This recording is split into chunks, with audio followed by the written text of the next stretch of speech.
Hello and welcome to Vtuber Talk. I'm your host Jay and thank you so much for joining us this evening. For those of you who haven't been here before, Vtuber Talk is designed after classic late night talk shows. Everything here is live, casual, and the goal is to have some fun conversations with guests. Well, I'm just stumbling over everything. Fun conversations that'll entertain people who are already familiar with the guest while still being accessible for new fans. I've said that intro 149 times, and usually I don't mess up, but I'm just bleh. But anyways, welcome on in, everybody. Please welcome my guest for this evening, Ronenn HAUSTORIA. Hello, hello. Nice to see you all. Hello, hello, and welcome on in, Ronenn. I'm so excited to have you here today. I have 1, 2, 3, count them, 4 plants on the show today. For a second, I was like, what are you talking? Oh, okay, yeah, no, I see them now. It took a moment. It's a staple of any late night talk show set. You always have the plants, and there was one that even made its name regarding 2 ferns. I guess that one wasn't quite a late night talk show, but close enough. So sometimes my brain works with me, and other times it just goes way out to I don't know where. Because the moment you said there were 4 plants, I looked and like, I only see graphics, like PNG artwork type of thing. Like my brain didn't register that the images were plants. I was like, those are green shapes, clearly. What do you mean? Yes, just fun little green friends. Yeah. Yeah. There's 4 of us. But welcome on in. I'm so excited to have you here. And you have a busy day. You've been busy in general lately. You've been streaming a lot, but also right after this, or I suppose not right after this, there's going to be a short break for you. But you have a lore stream planned. So this is going to be, I suppose, part normal late night talk show, but also I feel like I get the sort of exclusive interview right before a big premiere with a celebrity. So I'm not going to ask you to spoil major parts of what you're going to be going through later, but how did this one all come about? When did you sort of decide, okay, I want to do a lore stream and this is a project now? I think it was sometime back in January, roundabouts there. I have to credit one of the regular members of the community, Cooks, who came up with the idea. Because I had looked and realized Twitch had those community channel point redeem challenges where people could donate their points into a big pool to get a reward. Yep. And people were like, you should do this, and there's a bunch of stuff I won't do. And then Cook said, what if you did one where you write out your lore and you share it with us officially? I was like, okay. And then I gave them the challenge. I'm like, I don't want to make this too big. And they filled it within 2 days. So, oops. But I did tell them it would have to wait until I was finished school. And so school is now finished. I thought, why don't I read the lore? Like, people read books and stuff like that. And then I was like, why don't I read the lore with like some cool OBS effects? And that's kind of where things started to go wrong a little bit. But yeah, that's what's happening. We call that scope creep. Yeah. Don't say that. I do that at my job too. Oh. Yeah, the term for it. Thank you. Yes. Also, I'm so sorry. I forgot to actually ask you to properly introduce yourself. Obviously, most of the folks in chat here already know you, but for anyone who might not.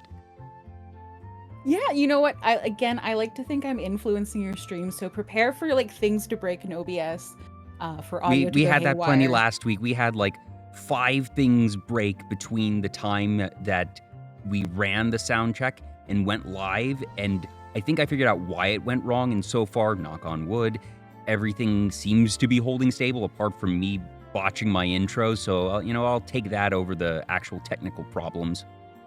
Yeah, but in my intro, how do I introduce myself on my own stream?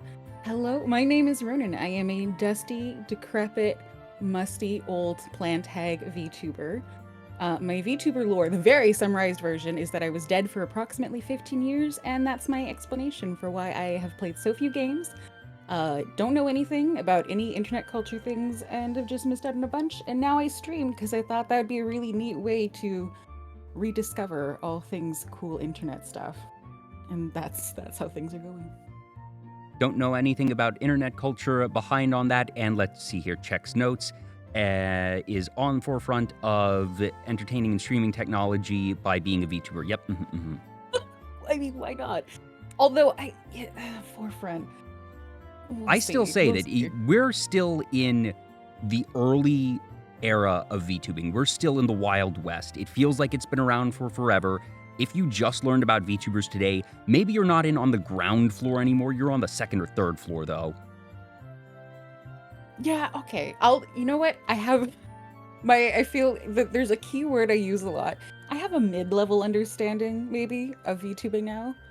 I'm at like a mid-level. I feel like there's multiple types of understanding. That there's the technology understanding, and then there's the quote unquote culture understanding, and only one of these is actually necessary. And only parts of one of them is actually necessary, and the fact that you're here right now means that you know enough about it. Is that the tech one? Yes. Okay. Sorry, should have been obvious.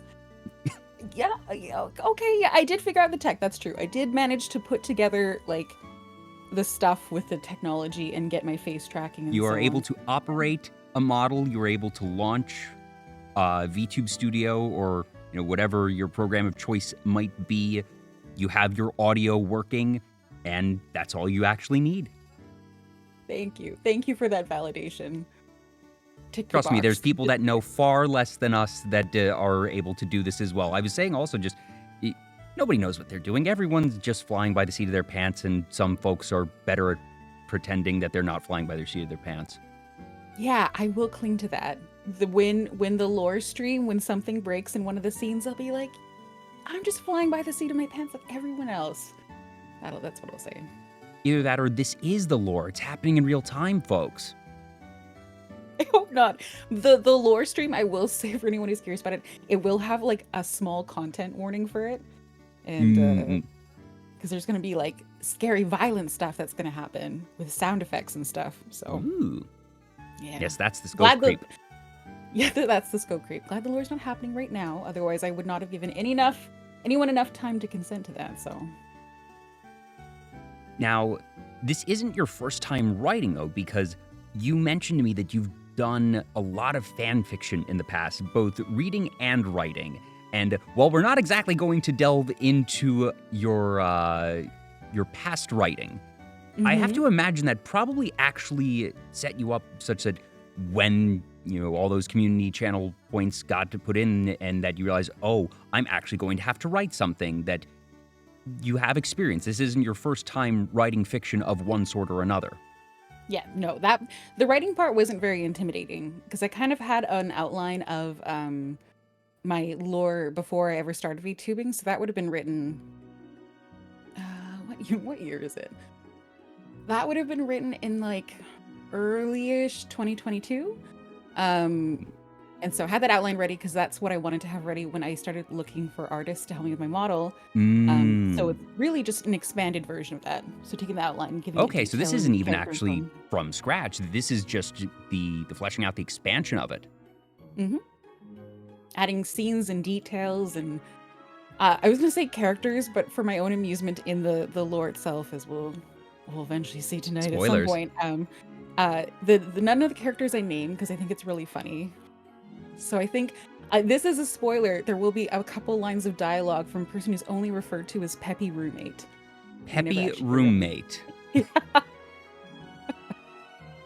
Yeah. Now, yeah. No. This was nice compared to fan fiction actually because I got to write solely for my own amusement. Like, there was no worried about something being in or out of character because it's me. I am the character. Yes. Yes, it's going to be Peppy from Star Fox. That makes more sense. That's exactly what I thought of when I was writing it too. And just about as annoying as Peppy from Star Fox, so. Do a barrel roll.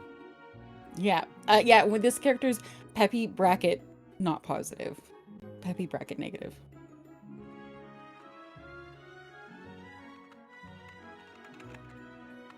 There we go. Peppy derogatory. Yeah. That's the one. Yeah. That's the right word. How long did it end up taking to write everything? Because you mentioned on stream last night that the total word count was somewhere in the 5,000 range. Yeah. Maybe about 6 hours or so. I feel like it was 6 hours of writing and probably 4 times as much time just like lying in bed thinking about what was going to happen, what's going to connect to scenes, what was the tone, what did I want to convey with it, and stuff like that. That's thankfully, very fair. Because I feel like that's most projects. Yeah. Thankfully, because there was such a long time between when I decided to do this versus when it was going to happen, I had a lot of time to mull over it, which I don't think is, it's not a privilege you get often with creative projects where you have lots of time where it's like, you know, commuting to school or lying in bed sick or in a really boring work meeting, that type of thing, where I can kind of just daydream Yeah, about just it. sort of zone out just a little bit of, yes, I'm aware of what is happening in this meeting. If somebody calls my name, I will be able to answer or figure out what's actually going on in this conversation. And or I just know no one's actually going to ask me anything during this meeting. I'm just here as a formality. Yeah, exactly. Oh my gosh, you've been in these meetings before? I've been in these meetings before. Yeah. High five, wagey lifestyle. Yeah. But so I'm Yeah. very excited for you, and the fact that it's not just a sudden thing, that it does sort of feel like it's been a long time in the making. The fact that you did already have the skeleton of this sort of in place from the very point of your design means that you had already been considering this, at least on some level, as far back as before actually being a VTuber. Yeah, well, yeah, 100%. Because when I first decided I was gonna try VTubing, I was like, you know, VTubers have lore, and I wanted to be a character because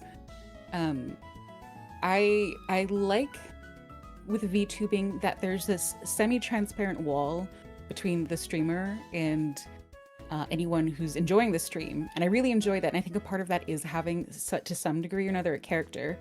But at the same time, I didn't want to be a completely not me character either. So then the challenge was, what kind of story could I write that has the elements that I have always loved in stories, which in this case is kind of weird, magical reality type stuff involving trees and plants. But then, yeah, it's still also me. So then that's where that 15 years of death thing came about. Because I was like, oh my God, I know I'm deeply out of touch.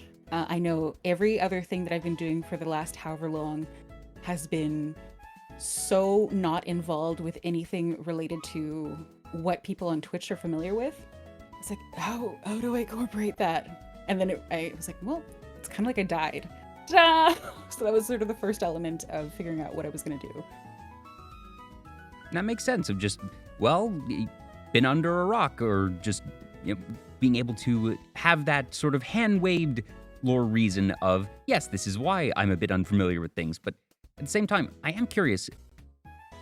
Plants in general, you mentioned, you know, very obviously that this is an area of interest for you. So I guess to whatever degree you were able to say, does your interest in plants, has that ever been part of that 15-year span, or is this something that goes beyond that era of death for you in terms of just enjoying plants and enjoying nature? It's interesting. I feel like, there is a very, oh gosh, okay, I'm gonna share ramble time. Everyone brace themselves. I have a random tangent to go on. Good. It's a talk show. Please do talk. Because I'm like, I know the trees thing goes way back. And then I was like, wait, where did it come from? And then it clicked. So IRL, and I can't share photos of these just because they're very identifying. I have two, my apologies if you can hear Secret, my dog barking in the background. I have two full sleeve tattoos going up both arms that have sort of a thematic tie together that are related to trees, actually.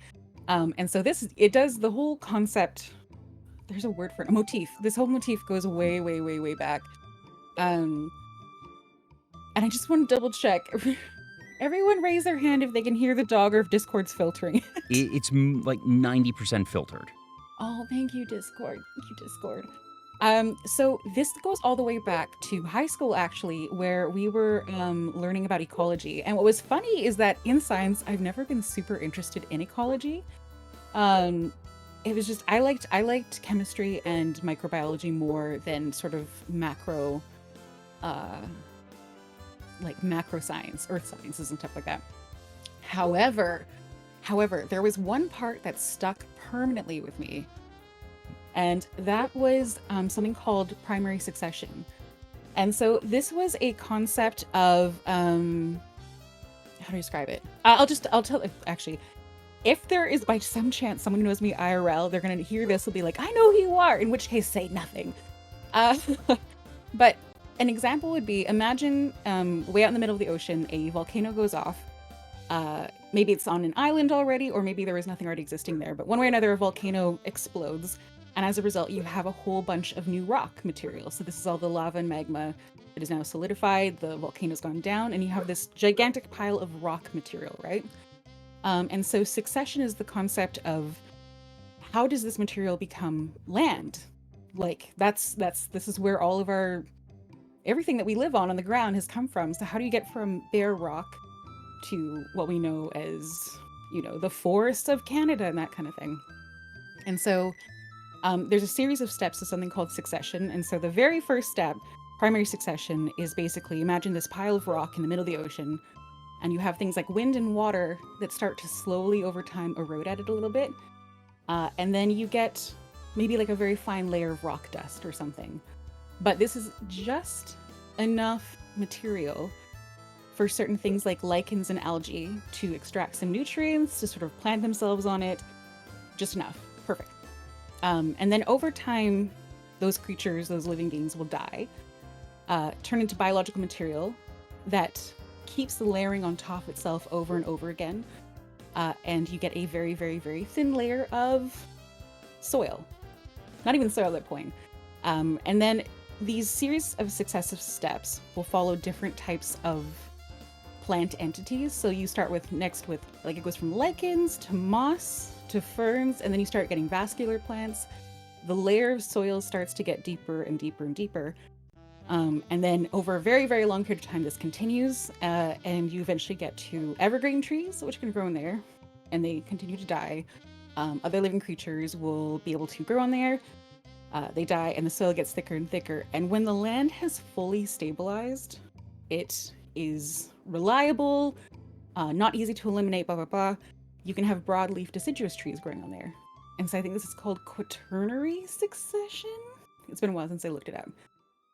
So this concept that broadleaf deciduous trees are a sign that land has fully recovered from something as disastrous, like utterly disastrous as, say, a volcano explosion, really stuck out to me both as a concept and metaphorically for a lot of things that happened throughout my life. And so trees as a symbol have always sort of been like I just love them. So yeah, that's kind of where that motif comes from. That's really cool, and that it makes a lot of sense, obviously, just from the scientific perspective and just from the overall narrative perspective. Was expecting to learn things about Ronenn, was not expecting a science lesson. I warned that there would be tangents and stuff like that. You guys just didn't. No, but You that's guys the thought it point. was gonna That's be about good. bras. That means that Boundaries. this is already a success. That one of the big things for me as a host is naturally the vast majority of people who tune into any of my shows are going to be people who are already familiar with the guest. And the one thing that I always fear is, okay, I want to make sure that I'm not just totally rehashing stuff that the guest has already spoken about on their streams, that I try to actively avoid some of the more obvious questions or talk about things that are a bit more topical or recent for them. That way it's not as likely to just be them rehashing old stories and things that the folks who are tuning in have be like, all right, I've heard this before, I've heard that before, kind of bored. So the fact that we already hit something super unique that is also so central to your entire theming this early, that's great. Well, and I will say, even if I rehash stuff, there are certain topics that I know need to be drilled into the heads of historians, and so I'm okay rehashing that.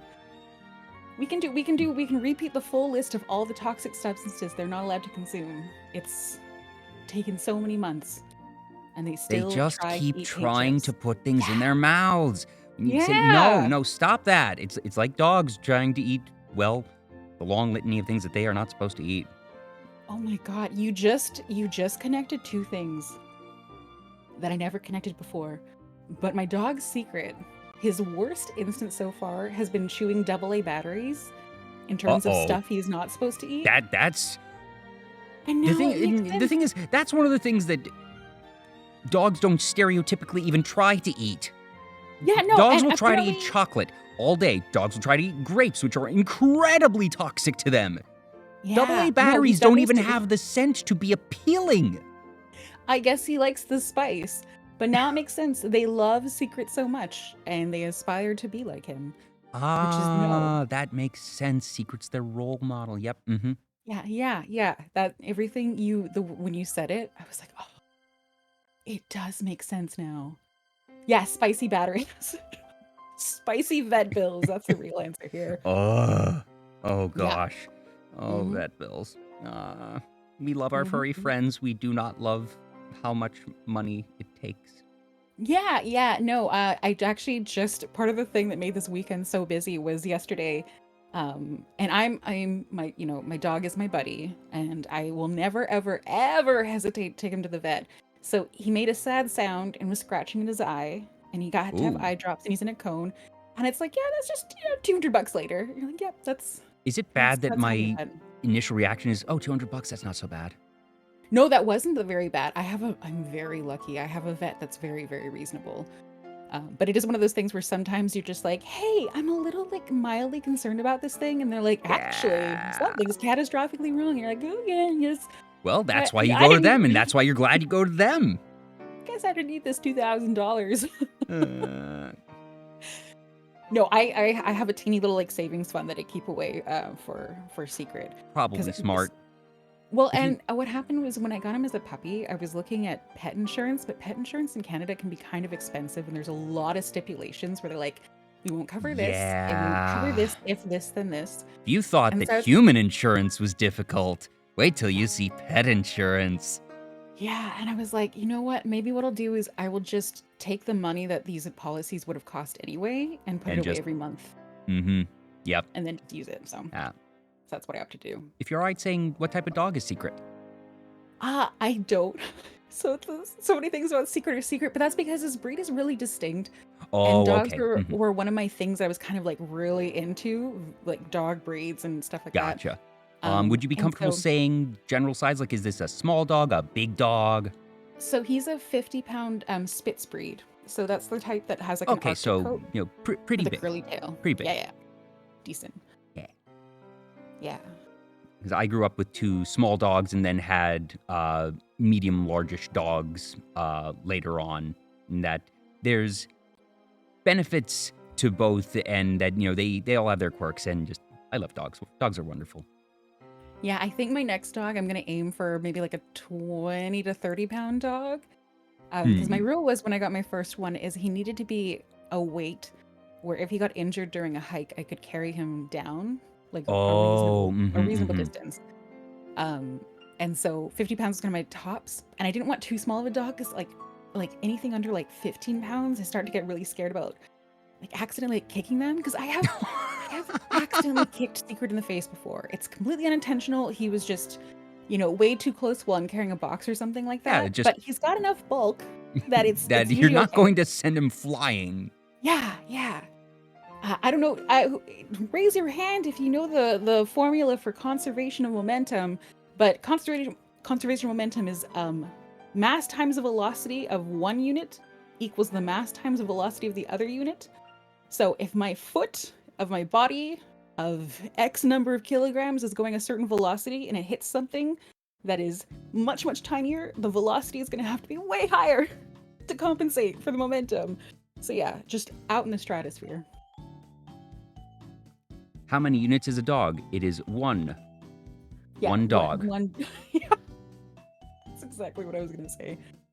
One good boy. Yes, indeed. And how long have you had Secret? Oh no. I was thinking about this recently, and then I was like, I don't want to think about it anymore. Oh no, sorry. 2015 to, so he's 8. Hmm. Yeah. He's an old man now. He's got white chin hairs and everything. So those can be very cute and distinct. They can, although, okay. If you didn't know this, I cry very easily. I cry at like a 3 out of 10 on emotional scales. I promise it's okay.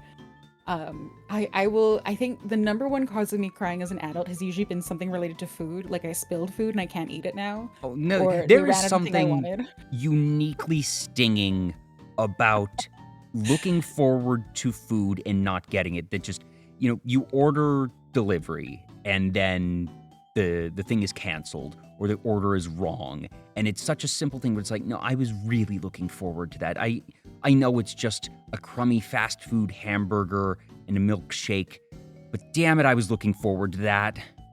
Oh yeah, totally. So that's to say that me crying is not necessarily an emergency. Since Secret was probably about 3 or 4 months old, I'd say at least once a month, we will be cuddling in bed and I'll be sitting there being like, one day you're not gonna be here. And I cry for like 5 minutes and then I'm over it. Emmy in chat, I have cried over spilled milk. It was the last milk I had. I really wanted to make a milky tea. And then I knocked it over and I had none and it was too late to get some. And I had been so looking forward to it. And then, yeah, I know I've 100% done that. Yeah. Oh, you don't need to that. I need like a like I said, no, that not getting to enjoy the food is it's a very unique type of sad. That is it world-ending sad? No, but it's still, you feel it, especially when it's something you enjoy. And I do know that you enjoy tea because you mentioned in one of the tweets when you were talking about the show drinking, I believe it was chamomile tea, just now you mentioned milk tea. So, do you have any favorite types of tea? I go back to just black tea. Basic bitch black tea. There is an English brand called Yorkshire and they have a product called Gold, so Yorkshire Gold. And that is my go-to. I have a couple of friends who will shake me endlessly. Being like, there's so many good loose leaf teas, and there are. Sometimes you just want to toss in a tea bag and have that's exactly where I am. Red tea brew. Just simple black tea, 1 sugar. That's exactly what I want 90% of the time. If you offer me super fancy loose leaf tea, I will accept it 100% of the time, no question. But do I care to spend the premium and then spend the time of, measuring out the tea, making sure it's steeped for the right amount of time, and having the various accessories that are necessary for that? Not so much. Like, if I get some as a gift, I'll certainly use it, but it's not something that I care about quite enough to go out of my way to purchase and prepare. That my go-to for cheap black tea is a brand called Red Rose. Oh my gosh. Grandma, is that you? Yeah, my grandmother loves Red Rose. Yeah, it's very nice. It's basically as cheap as Lipton, and much, much, much better. But at the same time, I'm also not so snobby that, if I want some tea and I'm, at a hotel or some reception or something and all they have is Lipton, I'll drink the Lipton. It's not that bad. One day I will find a way to transport Yorkshire Gold to you so you can try it. And then you will not be able to go back to Red Rose. Oh no. I had Red Rose. I used to always drink it, and then I got a box of the Yorkshire Gold. And if you brew 2 mugs right beside each other, you kind of feel like you're looking at like there's regular tea, and then there's the tea that's been photoshopped for magazines to have all of their pores removed and refined. And you're like, how are these? Because Red Rose will look kind of muddy next to Yorkshire Gold. Oh, it's really nice. I'll have to look this up. From what you just mentioned, it sounds like it might be a specifically Canadian tea. No, Yorkshire Gold is from I was going to say the tea motherland, but that's actually super offensive to a couple different countries. It's from the UK. Oh yeah, I'm actually just looking it up right now. Super easy to find and actually very reasonably priced. Yeah. I might try some that that's 100 tea bags for $10. Yeah, it's that same type of. Is it the regular Yorkshire or Yorkshire Gold? It does say gold. Yep. Oh, wait. Are you looking in American dollars? Yes. Okay, that's why. Okay, that makes more sense. Yeah. I get it for so cheap, and then I remember, oh my gosh, my currency is monopoly money right now. That's why. At least it's not the yen. Everyone says that, but the problem is that right now, I had a friend who I bought something off of Etsy, and they're like, oh, Ronenn, I have got to introduce you to Booth. So Booth is kind of like the digital Etsy of Japan, I guess. Yeah. And they're like, it's so much cheaper there. And after having used Booth a bunch in the last couple of months, I was like, no, it is not. I am Canadian. It's right now the yen is like 1 to 1, 100 yen to 1 Canadian dollar, and it hasn't really changed. Well, the thing is, it used to be 1 yen to 1 US, or sorry, like 100 yen to 1 US dollar, and now it's Mm-hmm. like 150. Yeah. That there's a lot of people that are traveling to Japan right now because there's a good exchange rate. Well, you should probably, those people might want to stop by Canada. So for me, the yen hasn't changed all that much. We both suck. Well, at least it hasn't gotten worse. At least it sort of, stayed stable there. Knock on wood. I think you just, I am the queen of jinxing, and you said that to me. So it's Oh no, I'm so going sorry, well. everyone. I've just caused international currency fluctuations. I deeply apologize to all the industries. Yeah. I've yeah, just destroyed no. so many businesses. Rest in peace, Canada. It was nice knowing you. So yeah, yes, Amy. Yep. Exactly. And now I'm in the mood for tea because this would not be the first time that I have been suggested a new brand of tea by a guest. That actually probably be at least the third time, probably fourth. VTubers like tea. Lots of people like tea. You should try more tea, folks. Tea's good. I agree. I mean, coffee's fine. Don't get me wrong, I like coffee well enough, but I don't know. There's just something really nice and fragrant and lovely about tea. Do Coffee you is kind have of like, a punch to the gut to me. mm, do you have any special equipment for preparing tea? That do you like preparing it in a teapot, or do you just go the very lazy route like me, which is put water the in very lazy mug, route. put in microwave? Yeah, no, I dislike. I don't have a dishwasher. I hate washing dishes. Everything I do that relates to food and beverages in my life is oriented around minimizing how many dishes I have to wash. So no teapot. Yes. Oh, that is so relatable. Of just I don't mind washing dishes. That actually for me, I have a dishwasher. I don't think I've used it in like 5 years because just for me, it's more efficient to just wash my own dishes because I use so few rather than wait for them to pile up enough such that it would warrant the running of a dishwasher. And that's God, mostly a give me- function of me living alone. That give me your if there's multiple dishwasher. people in the house, the dishes add up so much faster. I hate washing dishes so much. I would just buy way too many dishes for one person and make sure that it was just filled up constantly, just to avoid having to hand wash things.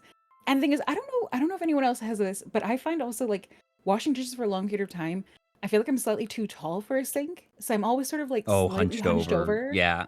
and I'm like, there's nothing that messes with my back so much as washing dishes for an extended period of time. And that is probably the oldest thing I've said on stream. Well, at least in 2 days. So At least in 2 days. yeah, let's talk about our back pain, and we will alienate everyone under the age of 25. Yay! Fortunately, Yay. I haven't pulled my back in a while. That I've only like properly pulled my back like 3-4 times, and now I'm worried. It's like, okay, I'm probably due. Just part of it's also I've gotten much better about not leaning down in the bad way of just, okay, if I'm going to need to pick something up off the ground, bend your knees, don't bend your back. I mean, you can bend your back a little, but that's one of those things where it's like that's generally the safer thing. But after I started like strength training, it's like there are ways to bend your back. It's just you kind of have to know which muscles you can use to do that. And like deadlifting, for example, is a good way to train the muscles where you can still pick things up by bending over without using your knees, but you definitely need to know which ones to use. Yeah, and that even for the couple times I've pulled it, that it's usually just on those random occasions where I sort of lean down really quickly and you can feel the muscle tightening. It's like, oh, it's too late now. The next 2 days are going to suck. Yeah, no, that's true. Who's bend over confirmed. Ah, yes. Bad Emmy. Dover's a wonderful fellow. Yeah, I guess it's hard to explain workplace safety things where it's like lift with your knees and not with your back. But if you don't lift with your knees, lift with your ass, which is the real answer. And if you don't know how to lift with your ass, then yeah, just do it with your knees. Didn't expect the workplace safety here, but here we are. We can go in so many directions. So many. Which one will I horrify people with? I actually don't have too many workplace safety ones, thankfully, but actually hopping back to fanfiction for a minute. So we have your stream for your lore, but I had mentioned that you had written a fair bit of fan fiction in the past, and while we are not going to be sharing any of that here today, that you mentioned a couple of the areas where you wrote a lot of it, and there was 3 actually very different categories that you mentioned. You I mentioned think there were, the MCU, yes. BBC's Sherlock, Yeah. and Gundam Wing. I will Yes. let you choose which one you want to talk about first, because those are 3 very distinct franchises, and I have basic enough understanding of all of them. I don't know too much on specifics of Gundam Wing. The only Gundam I've seen, like, most of, and I still need to finish actually, is Witch from Mercury, but I've seen bits and pieces of enough Gundam over the years that I can certainly understand it. And then MCU and Sherlock seen most of. So I should add a 4th one because I realized after I had mentioned that to you that there was probably the area where I've written the most, and for some reason I blanked on it. I maybe out of embarrassment, but the 4th I'd add for that, which is this is embarrassing. I'm embarrassed to say this, but I have to let go of the embarrassment because I that's Embrace just the cringe. like It was the past embrace the you. You cringe. can look Yeah. back and say, yes, that was cringe of me, and I have gone beyond that. No, but I haven't. I would totally reread those stories. Um, with the 4th, it was. I'm looking. I'm like, am I gonna regret this? I probably will. There was an MTV show called Teen Wolf that I wrote a lot of fan fiction for. It is not a good show. That it was not quality television. But did I do it? Yeah. But of those, so it's funny that you mentioned Gundam Wing the first. That one. I want to look at the chat messages right now. Oh, seeing Klonk say, "Oh my god," just expecting multiple things. That's why. That's But why at the I think I same blocked it time, in my chat's mind. just outing themselves, because if they know to react like that, they're familiar with it. Well, I mean, it was at one point it was a very popular TV show. Like it was well known. I mean, I've heard of Teen Wolf. I am familiar on a very fundamental level of Teen Wolf. I couldn't name a single character if you asked. I have to look away from the screen. Yeah, I mean, it's that's. I'm gonna hear where there's just so much Teen Wolf. Yeah, at one point during Teen Wolf's peak era, the reason I started watching Teen Wolf was not for any like not interested in the show remotely, but every now and then I would go on the current, I think the king of fanfiction websites, Archive of Our Own, which is known as AO3. Yes, AO3. And it's a little bit of a you have to kind of fiddle with the menus, but on AO3 there is a way to get the entire archive, all stories to display in like a search list. And I randomly decided to browse and sort the entire list by something called kudos. So this is the way Oh, everybody yeah, basically that's puts a little heart to a they're story, they're right? upvotes, they're likes. Yeah, yeah, exactly. And so one day I decided to do this. I'm like, I just wanted to see like what are the most kudos stories in the entire archive Yeah. across all categories, everything like that. At this period in time, the first page was dominated almost solely by Teen Wolf. And I can distinctly recall going to one of the few people I talked with on the internet where I was like, what the fuck is this show? Why is there so much fan fiction? And why is it so popular? And so they tried to send me a couple images and I was like, this looks stupid, and it is stupid. But then I read a couple stories and I was like, oh my god, this is some shit basically. And so but the stories didn't make sense, and one of the characters in particular seemed really obnoxious. So then I started skimming summaries of episodes, and eventually Oh, yep, that I just watched some episodes so I could read more fan fiction. And that is how Teen Wolf Well, happened. that makes sense, because it's okay. Clearly, people enjoy this. There's something good here. If there's so many highly kudoed stories on AO3, which has hundreds of thousands, if not millions of stories, even at that point in time, that obviously this resonates with people. Read a bit. Okay, I'm not able to understand this because I clearly need to understand the source material, at least a bit. Well, I want to enjoy these stories that many other people have enjoyed, so I'll look into it a bit. And down the rabbit hole you go. The way you put it makes it sound so much more highbrow than it really was, which is reading the stories and I'm like, oh, this show is really about werewolves, and werewolves really give a lot of fodder for a lot of explicit material. And that's a big part of it.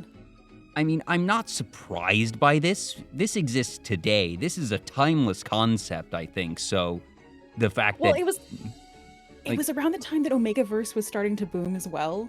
And werewolves and Omegaverse go together oh, yes, they like do. chocolate chips and cookies, right? Like, it's There's just, an they are meant to be anime, an together. actual anime airing, produced in Japan this season, right now, like in the middle of airing, that takes place in the Omegaverse. Oh, what's the name? I probably read it.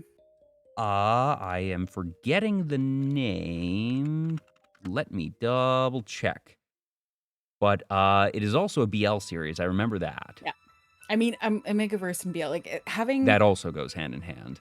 yeah, there's really like there is some GL Omegaverse. It's really rare, and then straight content. I guess it would be called het on AO3. It is Omegaverse. called Tadaima Okairi, which is just the phrase for Oh, I'm okay. home. Tadaima Okairi is like it's Omegaverse, but it is the most saccharine, sickly, sweet, fluffy. It certainly no looks like it, conflict yeah. material. This is It's so I don't even like it that much because it's like there's so little conflict in it. It's too fluffy for me. no, But this I know very exactly the one much. it is. I always go through the list of shows that are airing in a given season with a friend, and we just sort of glance through and we're like, do you think you're gonna watch this one? Nah, I don't think so. Me neither. You gonna watch that one? I don't think I will. Oh, I will. Okay, tell me if it's good. We both glance at this and we're like, this is not for us, but it's one that we glance at and we're like, oh, this is in the please have children category of anime. Yeah, that's exactly And it. for what it's worth, it is two fathers, and it's a cute little kid, and they seem to be loving parents, and that's nice. And hey, if It's that's so your boring. if that is your cup of tea, I'm happy for you.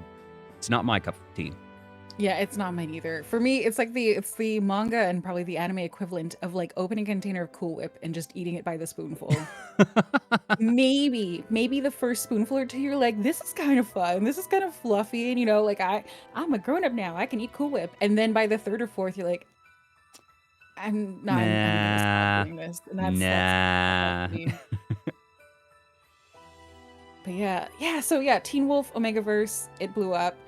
I wrote stories for it. It also the thing is the show creators for Teen Wolf really didn't like that there was one particular ship pairing, I guess, that was almost exclusively the only one that was popular or had any kind of momentum, and they really didn't like that. The actors didn't like it, so they kind of pulled away from it, which unfortunately kind of fuels creative fires more because people are like, oh, of course, yeah. you're not As gonna soon do as this you any say time no, together? that's gonna get everybody on board. Yeah. So that was Teen Wolf. If you had to my guess, brain's how filtering many right now.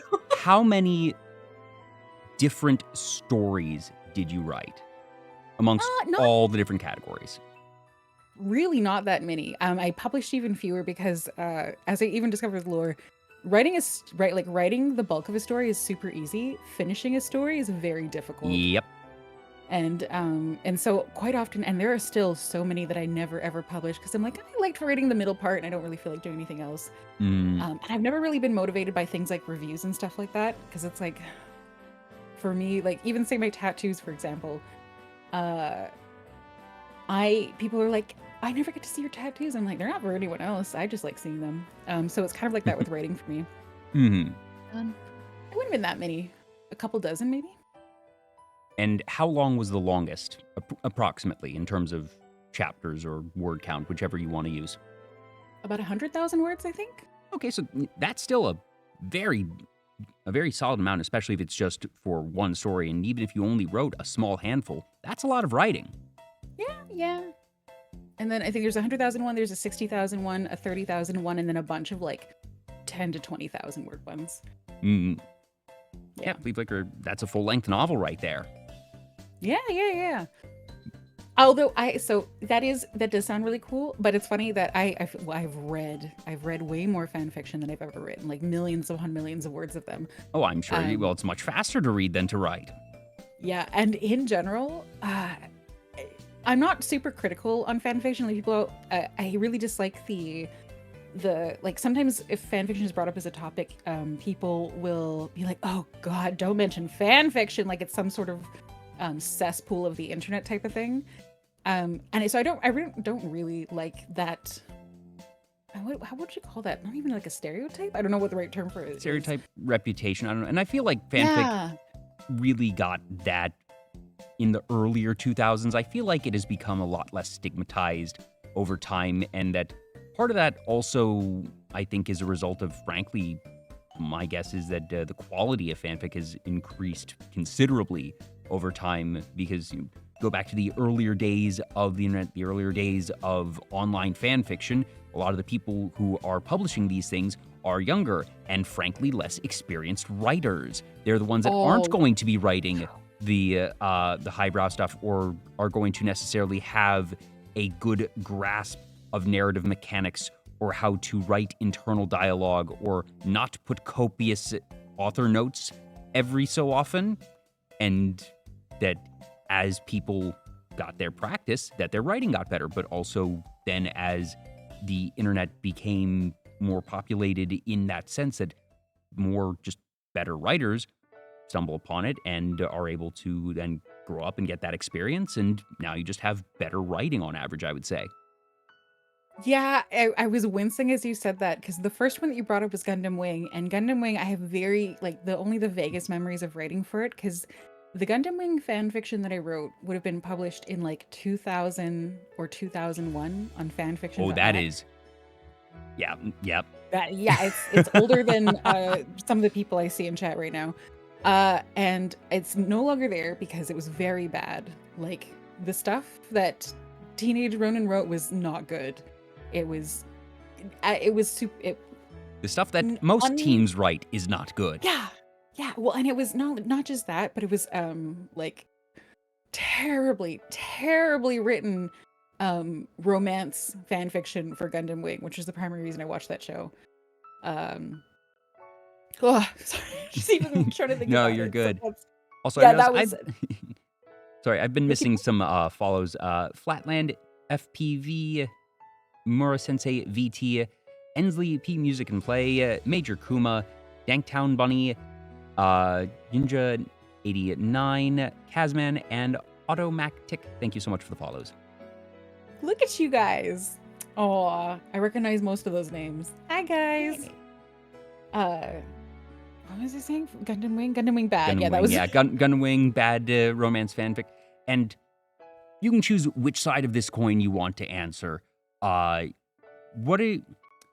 What category do you feel that you read the most, and which do you feel that you write the most?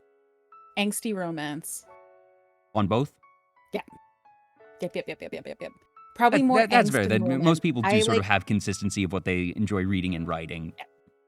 I like stories where it is the what's the things where it's like man versus environment.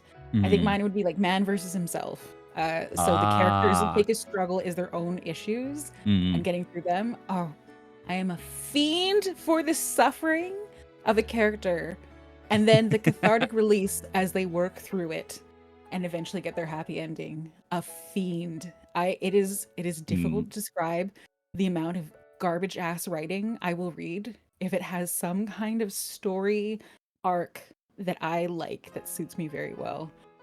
The answer is a lot. I will read a lot of bad fan fiction to get it. So, yeah. But if you're bad is a relative term. If you are enjoying it, that means it's good. Is it critically, quote unquote high quality or whatever. People usually aren't writing fan fiction to win awards and get those types of things. That it's because they enjoy stories and that people enjoy reading the stories. That said, since you have published to AO3 prior to the year 2019, presumably, congratulations on your Hugo Award. Thanks.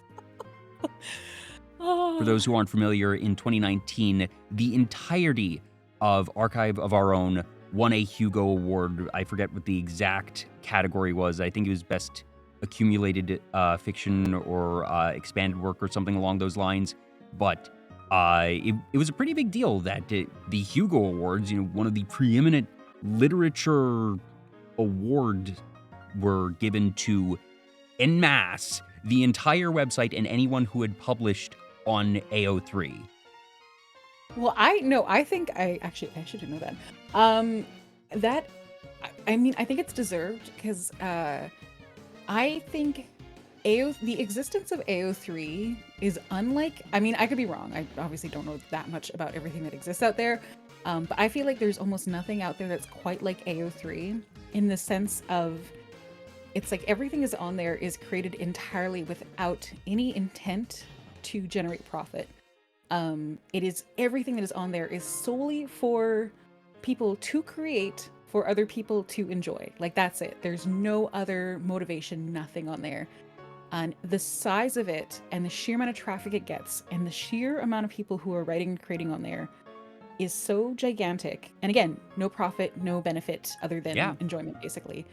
I remember I have some family members who are more politically conservative, I guess, than me. And one time we were talking about things like universal basic income and stuff like that. And in a very nice way, with this one family member, they were sort of saying, they're like, I'm very concerned that if people are just given money, they won't do anything ever. And ignoring the part where for me, there's like, I have an opinion where I'm like, why do people need to do things? But I grabbed AO3 as an example, being like, people will do things. They will create things even if they are not being paid to do so. Like the concept of being paid to create something or to have benefit or side hustle and blah, blah, blah, blah, blah. The existence of AO3. Yeah, it is a entirely unmonetized platform. There is not even the option to donate or tip or subscribe to people. And that's one of the things that, kind of surprised me, because I have to believe at this point in time, the server costs have to be relatively substantial. Oh, they're gigantic. And the funny thing is that once a quarter, AO3 does a fundraiser to cover all of their maintenance costs. Okay, yeah, that's not surprising.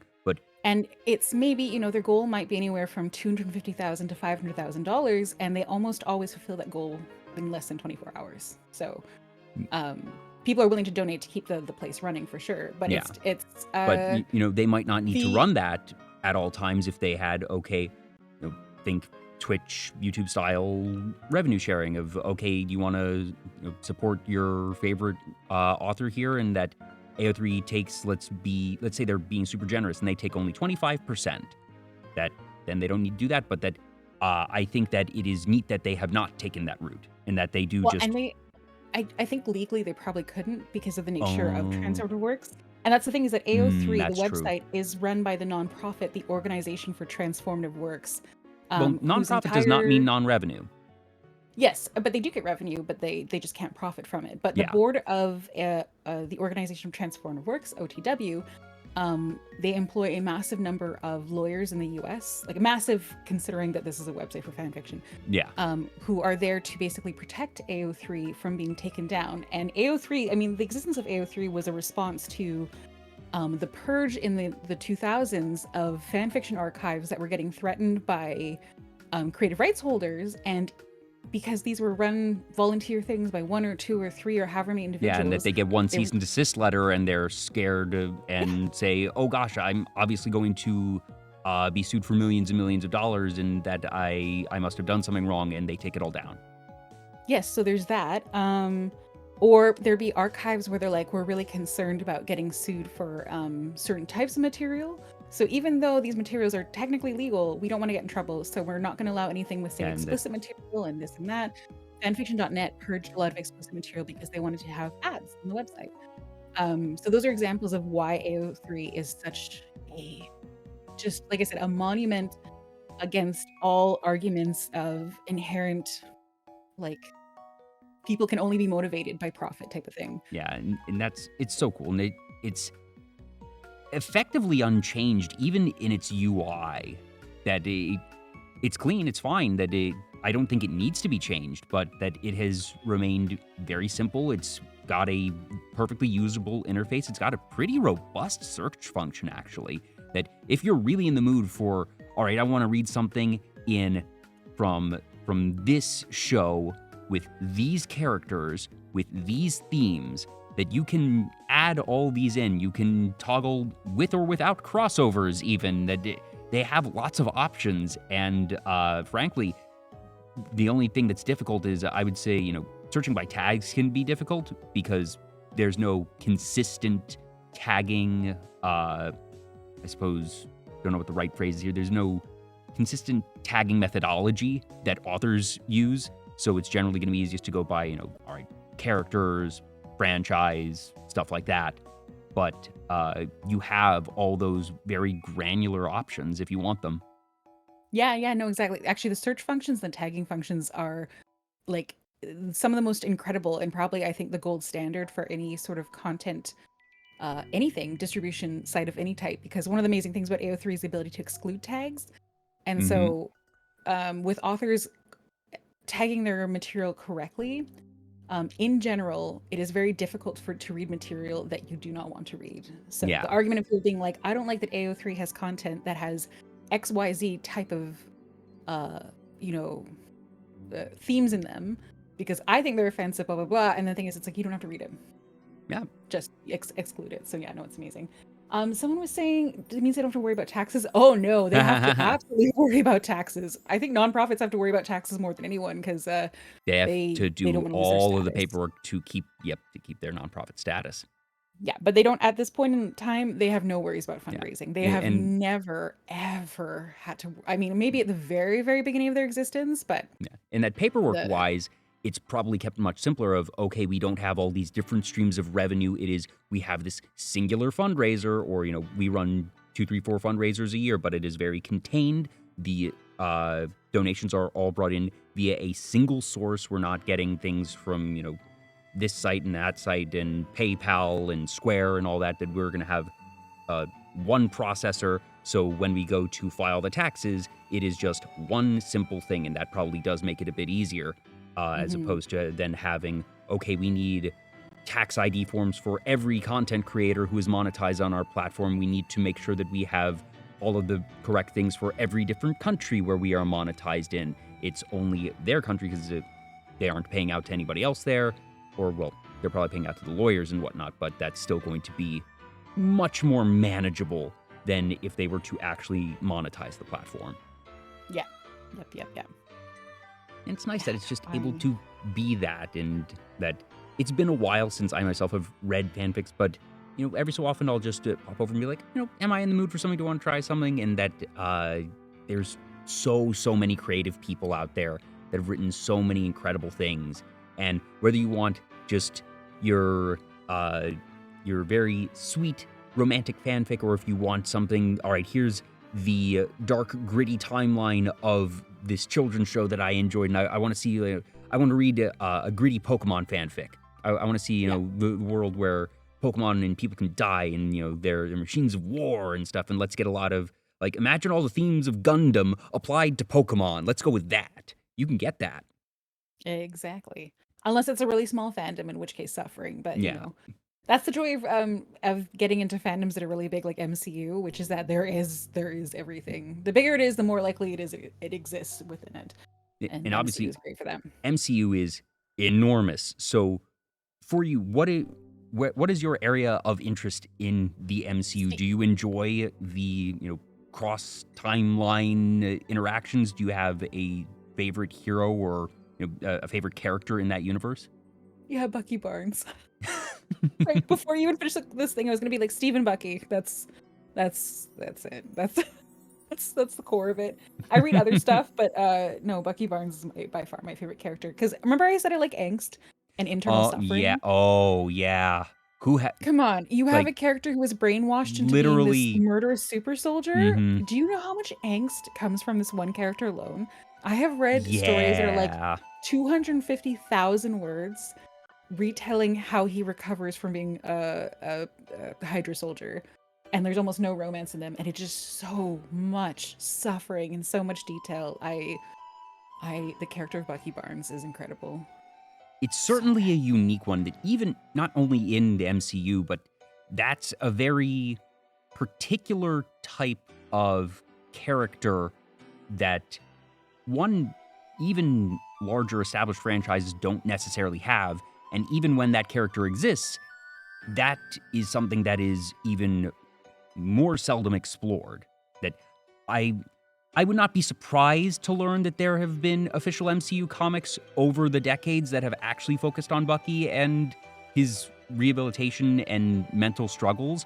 But I also would not be surprised if they've never touched that, because it's a very difficult and just naturally very somber and serious topic that's not necessarily gonna sell comics.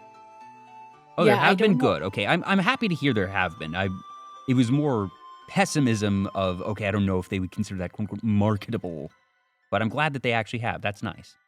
Yeah. I haven't really. I tried reading a few of the comics, wasn't super into them. Went Mm, back to my fan fiction. The joy of fan that's fiction fair. is, like you said, you can find what you're looking for, Yep. and I want what I want, and Mm. that is Bucky Barnes suffering.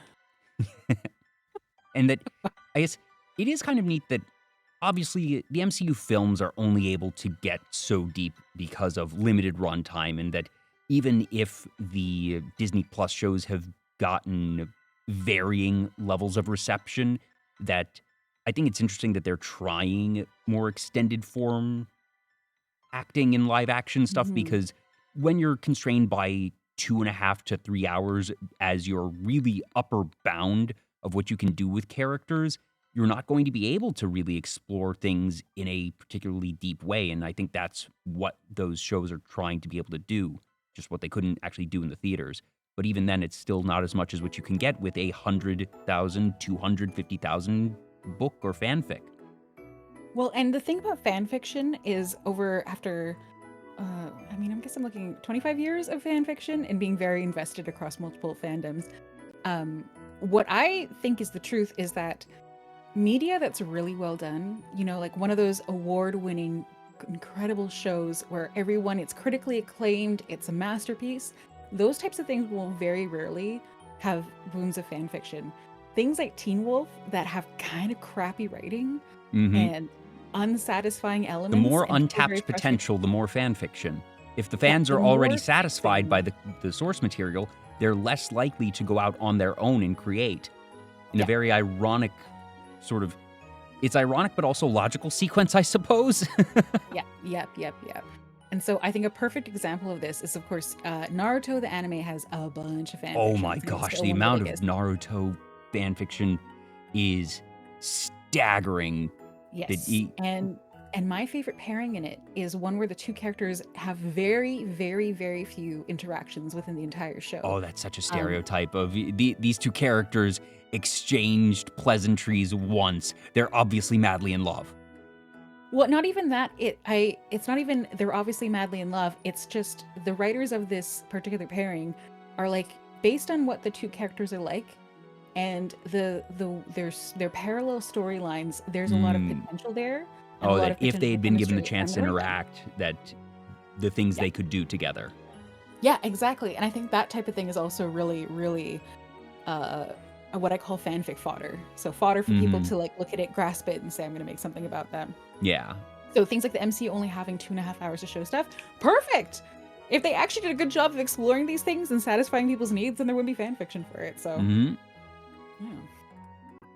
So so for Bucky and Steve Rogers, do you usually go the romantic route, or is it more just their Oh, platonic relationship of, all right, they went through a lot genuinely, and that both answers are obviously valid, but which did you end up? I I very rarely read in AO3 that's called Gen Fix. So Gen means that there's no relationship or primary relationship. It is almost always romantic. Mhm. Almost always. And again, Shamelessly. that's the stuff that you're probably not going to actually get written, so that's why people write it themselves. Literally, Hmm. the MCU Thanos, fine, I'll do it myself. If Yeah, that's not yeah, the exactly. underlying motivation between every fanfic, that single Thanos line, I don't know what is. Hmm. That is you nailed it. You hit the nail on the head. That I wrote like one fanfic once. It was very short, and it was like just a fluff romantic piece of a couple of characters that I enjoyed, and that I remember even in that you mentioned finishing the story being the most difficult part, that getting through 90% of it easy. That last 10% I just sort of had to put down for a while. Just, okay, I know how I want to end. I don't know how to get to where I want to end. And that, Mm. as always with fanfic, you're not doing it for anyone but yourself.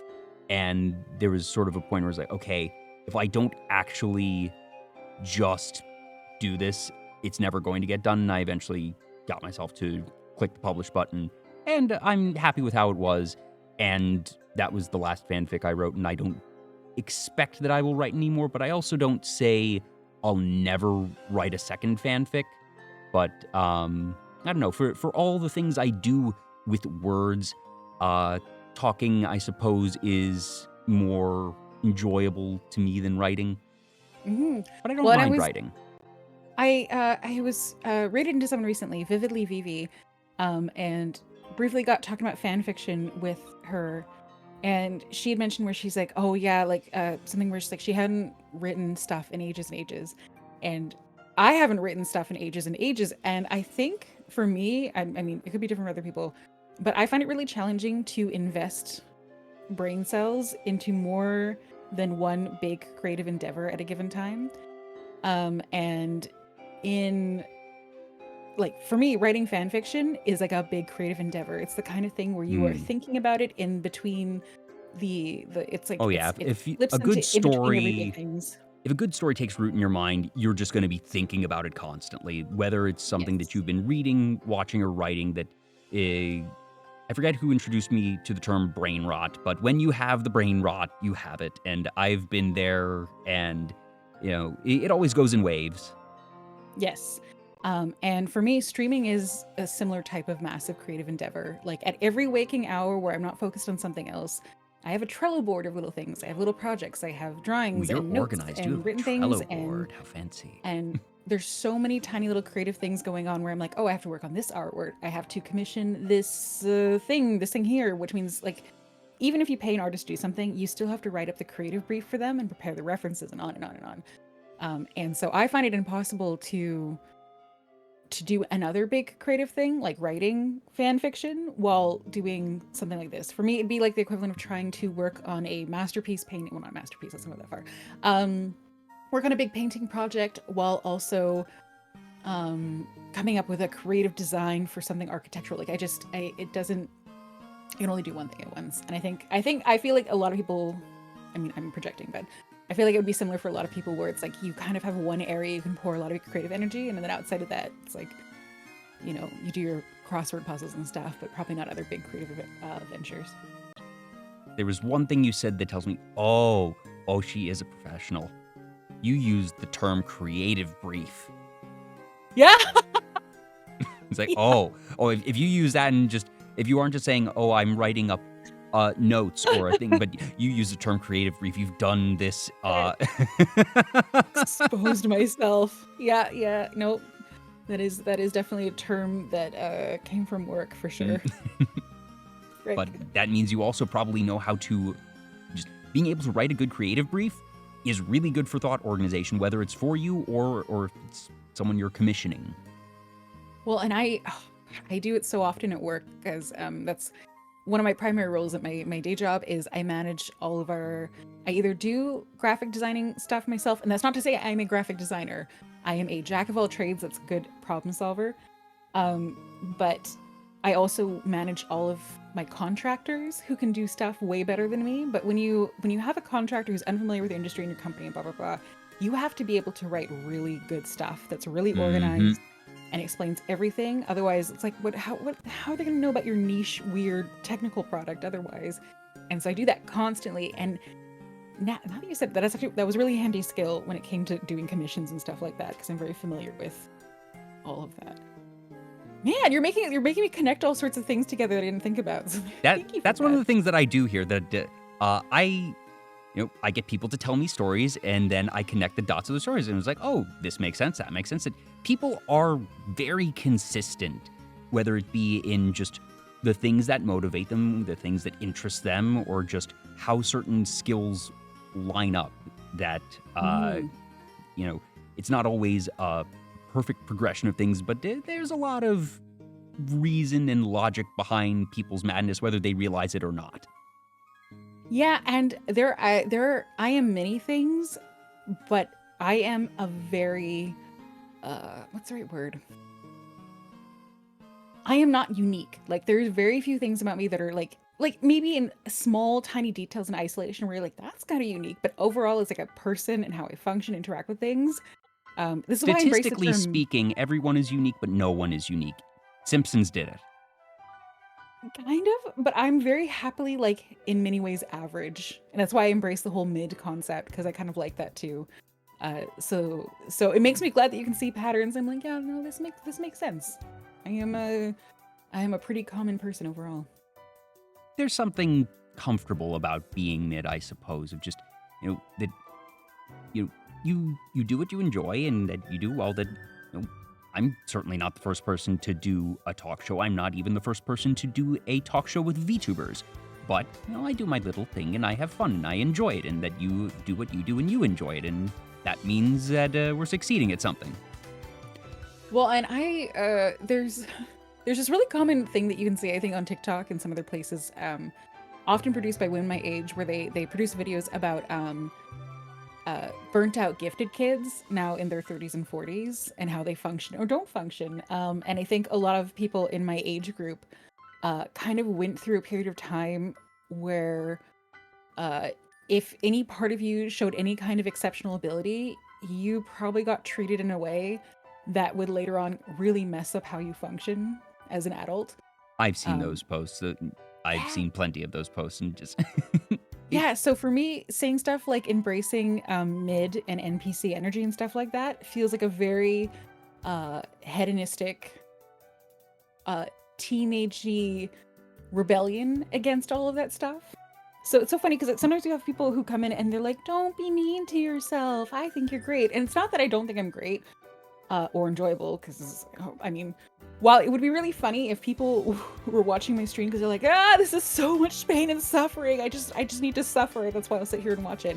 Like it's not in denial of that, all the good stuff, but it's more that being able to say that I'm happy with NPC energy and being average or mid and stuff like that is very satisfying after contending with, decades of very weird thought patterns and built-in sort of reflexive behaviors and stuff like that came about because of weird pressures put on by people who had high expectations for someone. So average. No, I entirely understand that, and even that I am someone who has never felt the pressure of perfection, but at the same time, I fully recognize and am very much someone who, in various ways, do I feel like I could, if I really pushed hard, if I really, committed to the grind set, as it were, do I think I could make things bigger than they are?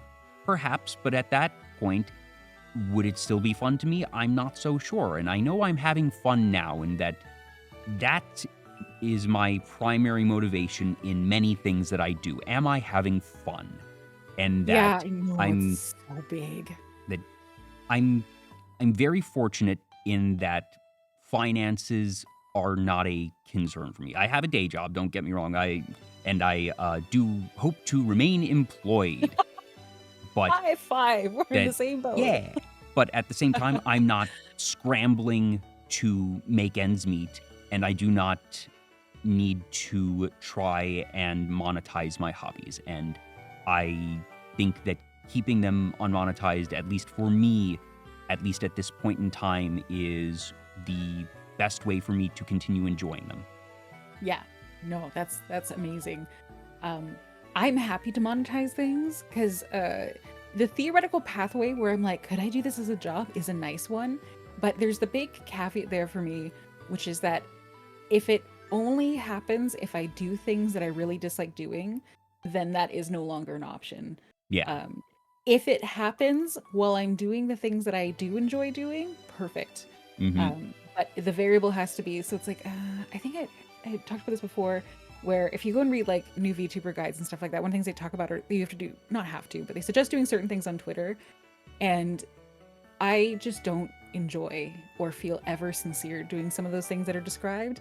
And so I was like, well, I am not doing them. And if that means that no one ever watches my stream, that's okay. Because that's kind of how my Yep. the science experiments of my streaming endeavor is going. Like there are certain variables that you can't do. And if those are the only things that would make me successful, then success is not an option. So That I have accidentally, I didn't realize it until almost a year into VTuber Talk of how beautifully and systemically I set this channel up to not be conducive to growth or success by conventional metrics.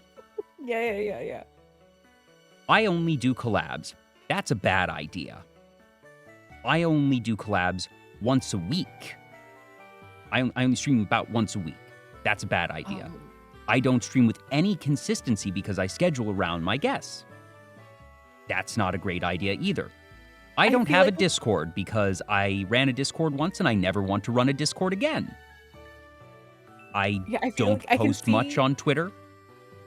I can see the paste bin like text guides for like starting out as a VTuber, and I can almost hear you going through it as a list, being like, not doing that. Nope. Not doing that. Nope. Guess I'm gonna fail, but I'm gonna be happy about it, or whatever you're sort of thinking. And that when I set up this channel, I was not looking at any of those guides because I wasn't even of the mindset of I'm trying to succeed, or it's okay, I'm going to set this up how I want it to. And then I just sort of glanced over after the fact and was like, oh, wow, well this is exactly what they tell people not to do. That's fine, gonna keep doing this. But I do tell people, if you want to learn, if you want to be successful in content, never, ever, ever look to me. Yeah, exactly. There was a chat message. There was a message in chat. I think it was Asleary. It said, "Is it still living the dream if you had to sell yourself out to do it?" So here's the thing. I will say this: I am totally okay with selling myself out. I guess it depends on like the definition of it. So long as I think I'm having a good time. And so an example would be, this is I don't know if this is ever gonna happen, but I think it'd be really funny for me, maybe solely for me. I've talked about this before, where I am one of those rare people that I unironically played Raid Shadow Legends for quite a while. I am weak-minded with mobile games. I know it. Raid Shadow Legends, it's all right. It's whatever. And if they're notorious, obviously, for sponsored streams, right? Well, at the same time, like, I feel like that's great that I love seeing a company going out of their way to support small streamers. Is it a meme at this point? Yeah. Is it just a gacha game? Yeah, but, you know, I'm they're kind of shady. If you look at the sponsorship offers, like the only way to really get paid is if you have people who are willing to pay money into the game. Like obviously, that's how they make money. That's how they keep doing it, right? Oh, yeah. Like you're not really getting paid that much unless people are going through and buying their offers for their gems that you have to shatter in order to summon heroes and blah blah blah. But I think I'd still like to do it because I just think it would be so funny. Because I watched a couple Raid sponsored streams when I was playing it. And it was always really amusing to watch people who had no familiarity with this game being like, whoa, check out this hero. This is so cool and fun. You're like, you're not doing it right. You know what I mean? So I'm like, ooh, could I have fun selling myself out at the same time? Hell yes. Thing is, I'm not a principled, no, I have principles. I joke about having like kind of a morally, like a shaky compass, morally and ethically. I think that's one area where I'm like, no, if I'm having fun, I'll do. People will be like, this is so shady. I'm like, yeah, but it's fun. I'll just be straightforward. As Ari said, I was referencing doing things you don't want to do or don't enjoy, selling yourself out, but selling yourself out. Oh, okay. Yeah, no, I just have to enjoy it. Yeah. My principles are my favorite saying that I apply to so many parts of my life and also advise people. Have you ever flown in an airplane before? Flown in or flown an airplane? Oh, flown in an airplane. Like in an airplane, yes. In an airplane, yeah. So if you've had the safety talk, there's that part where it's like, if the cabin depressurizes, mask will drop from the ceiling. Put on your own mask before helping others. Mm-hmm. And that is my single strongest principle. It is what I tell people to do. It is, I think, the foundation for a continued existence with some semblance of quality of life. And so I always put my own mask on first. If you can't take care of yourself, you won't be around to take care of others anyways. Mm-hmm. That's exactly it. It's also like guidelines and actual rules. Well, totally. I make my guidelines, so if I don't like the guideline, I can just kind of wipe it away and draw it in a new curved way that allows me to do the thing I want to do. So Exactly. yeah. When it, for Sherlock, Sherlock is such an interesting one. Yeah. Because obviously, character of Sherlock Holmes is one of the most recognized fictional characters in the world in all of fiction. BBC's Sherlock from, gosh, when was it, like 2008? Or was Was that? it that long ago? I'm trying to, I feel like it was Time isn't real. BBC Sherlock, like 2010, 12? It was in 2010. Okay. Okay. That one was sort of in the right place at the right time, but also with the right actors to just light the internet on fire, especially a lot of the creative ones. That it was, historically one of the big three on Tumblr back in the day, and that I yeah, Super Hulock. Mm-hmm. I never used Tumblr, so I only heard about this after the fact. I only browsed Tumblr just peripherally for a few things, and it was enough to be aware that Super Hulock was a thing, and that I very much did enjoy the BBC's Sherlock. That I watched the first 3 seasons. I know they made a 4th, haven't gotten around to it, but I do actually genuinely want to see it. Obviously, it is what catapulted Benedict Cumberbatch into fame. And that Martin Freeman had already been very successful prior, but it absolutely elevated his profile a fair bit. And funny enough, now they're both in the MCU. Oh yeah, they are. I was like for a second I was like, Benedict who? And then I was, oh yeah, no, you're right. I mean, at this point, I feel like every notable celebrity at some point, bar a few, are going to end up at the MCU. That's true. Point. Just process of elimination. There's so many characters, and it's a big enough franchise that they're able to pay people, usually, even if it's only, okay, we're going to bring you in for a cameo role, but you're here. But I remember, it's a really solidly written show, in my opinion, that for you, was there any particular angle of Sherlock that, given precedent of what you've said so far, my natural guess is going to be just, yes, Sherlock Watson. And yeah, of course, 100%. But, well, you never know. There was always the chance that it was going to be Sherlock Moriarty, so you never know. Ooh, no, I'm pretty basic when it comes to things like pairings and stuff. I very rarely go for like, oh, I like this weird side pairing. No. If there's a top boring, the pumpkin spice latte type of pairing, that's the one I will probably go for. Well, that's also going to be the one where Sherlock you'll Watson. have a fair amount to work with. Yeah. But I will say Sherlock fan fiction,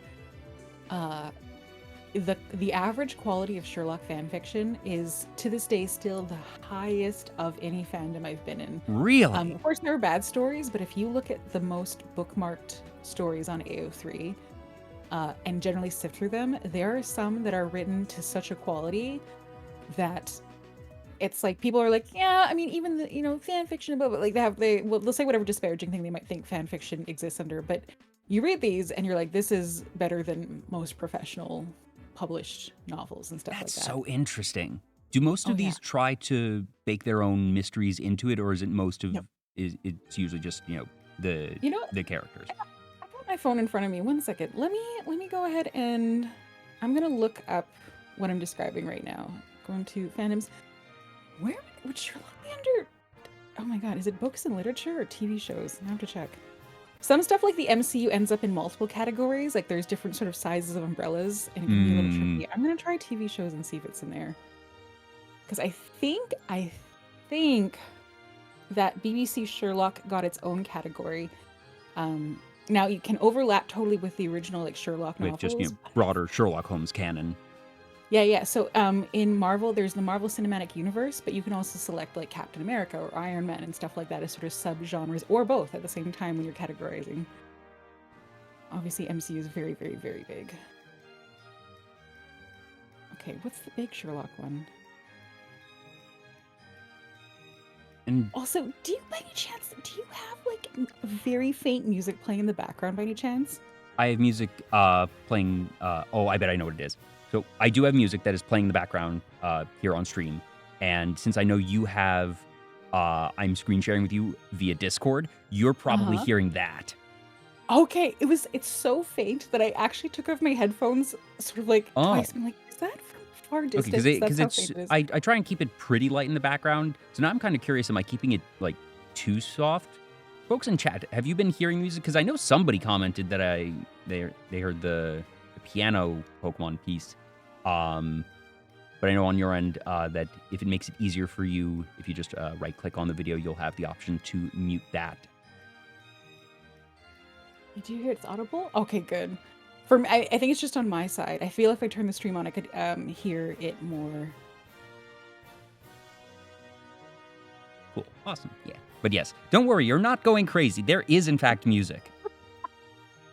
All right, so looking up some of the top stories, I think someone removed some. An example would be, I think a lot of the ones that are really well written are not at all deviating or deviating very little.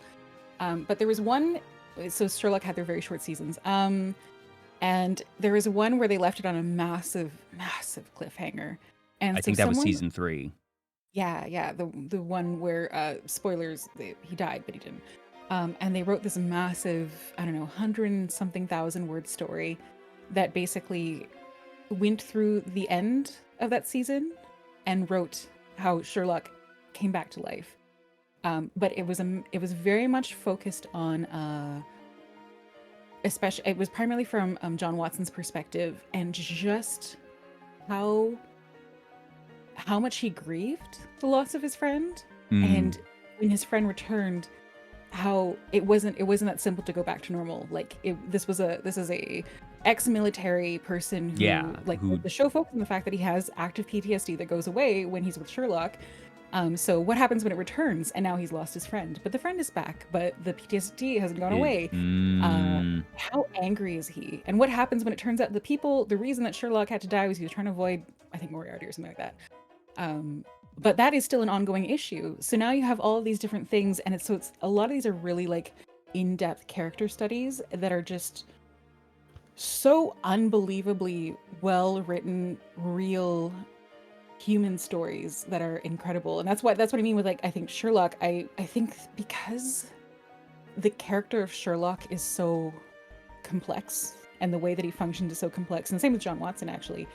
A lot of, like, there's probably some really, it's really easy to make bad Sherlock fan fiction, but if you were able to pull off getting into the characters and diving in and breaking them apart and rewriting them and so there's on, a lot to work with. There's a lot to work with, and if you could pull it off, oh, so good. And I guess it's not terribly surprising because Sherlock Holmes is more classical literature, that its first iteration was just literature, that this isn't taking something that was originally a manga and now trying to write that out in extended text, or something that was a visual medium now trying to be done in extended text. That is how these characters were written. And they're also just characters that have been iterated upon and fleshed out, but also kept relatively generalistic.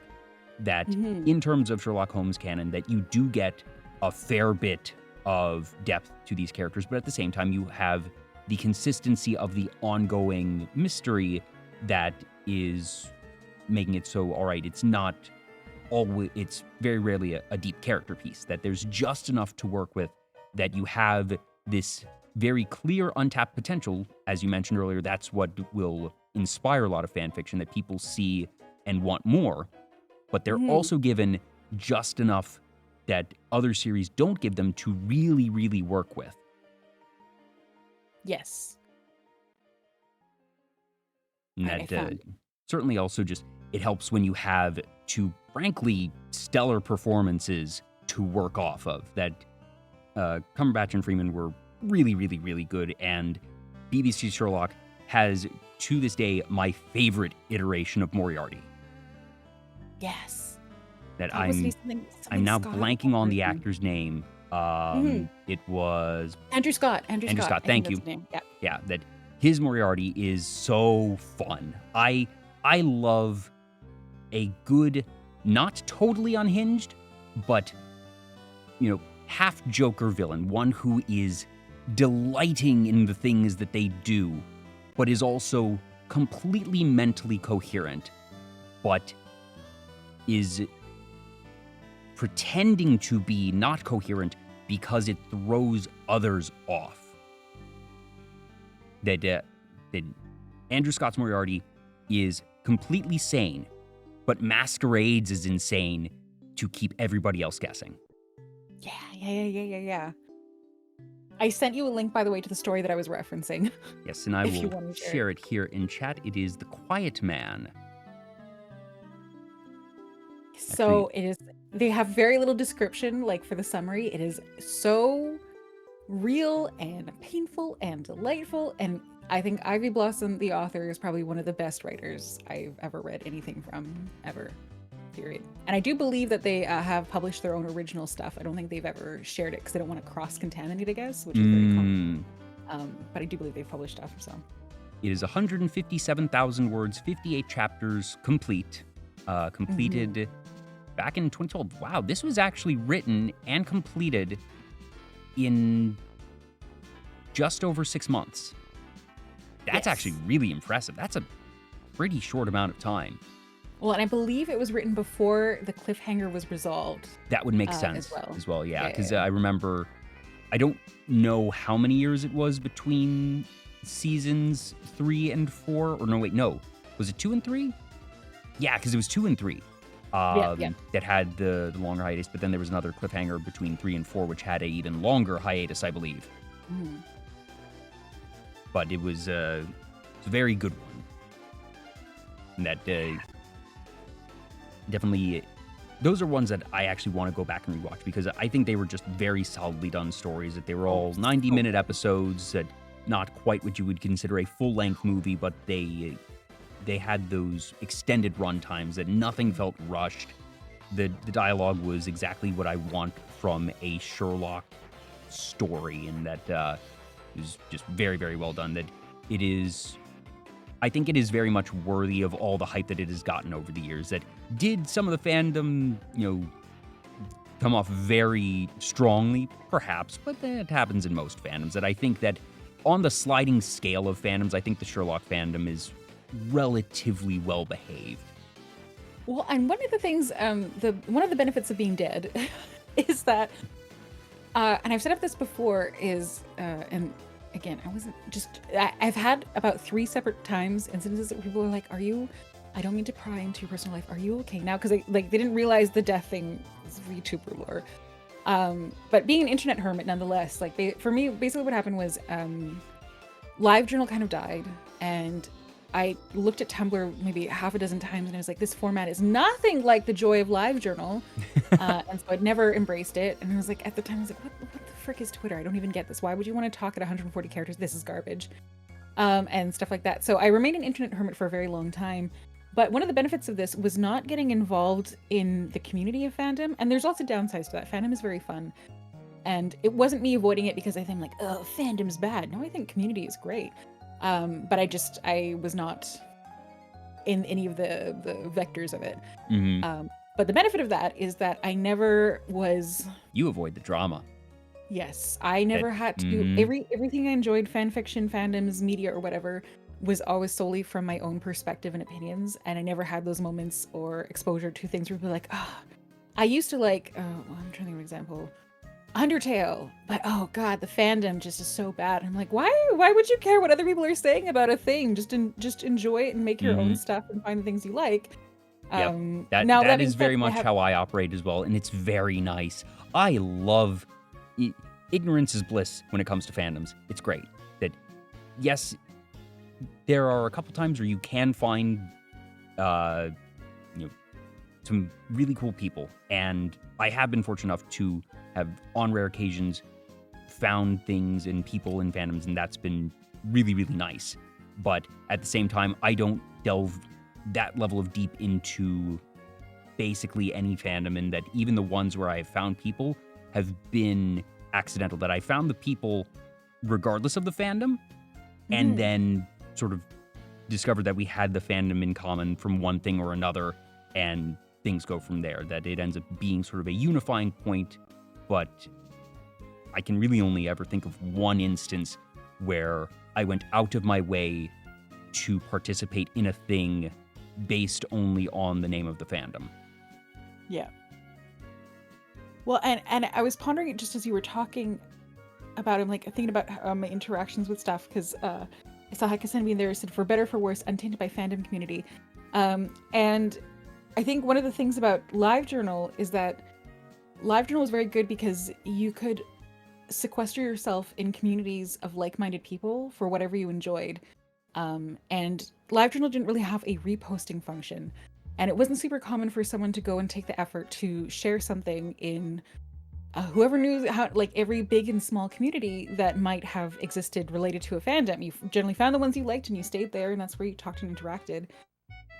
Whereas something like Tumblr, like even if you have an artist that you just love or a writer that you love, well, they have their feeds and they see something where it's like, hey, this fan behavior is really inappropriate. I'm going to say something about it. And they're like, oh, well, I also disagree with this behavior, so therefore I'm going to reshare it. So inevitably you were, it's very difficult on something like Tumblr and Twitter as well, I guess, to avoid having material that's related to outrage, which I think is the biggest frustration for me in any type of fandom-based thing, is just stuff about outrage. And it has nothing to do about whether it's morally correct or I just morally disagree, whatever it is. It's just, I'm burnt out on outrage and I refuse to participate in the vast majority of it. Yeah. And LiveJournal didn't really allow for that kind of rapid transmission of things that outrage people. In general, with something like LiveJournal communities, the rare thing that would percolate to all the communities might be something that is truly like making headlines in major publications and stuff like that. Yeah. And outside of that, it generally just stayed in the communities.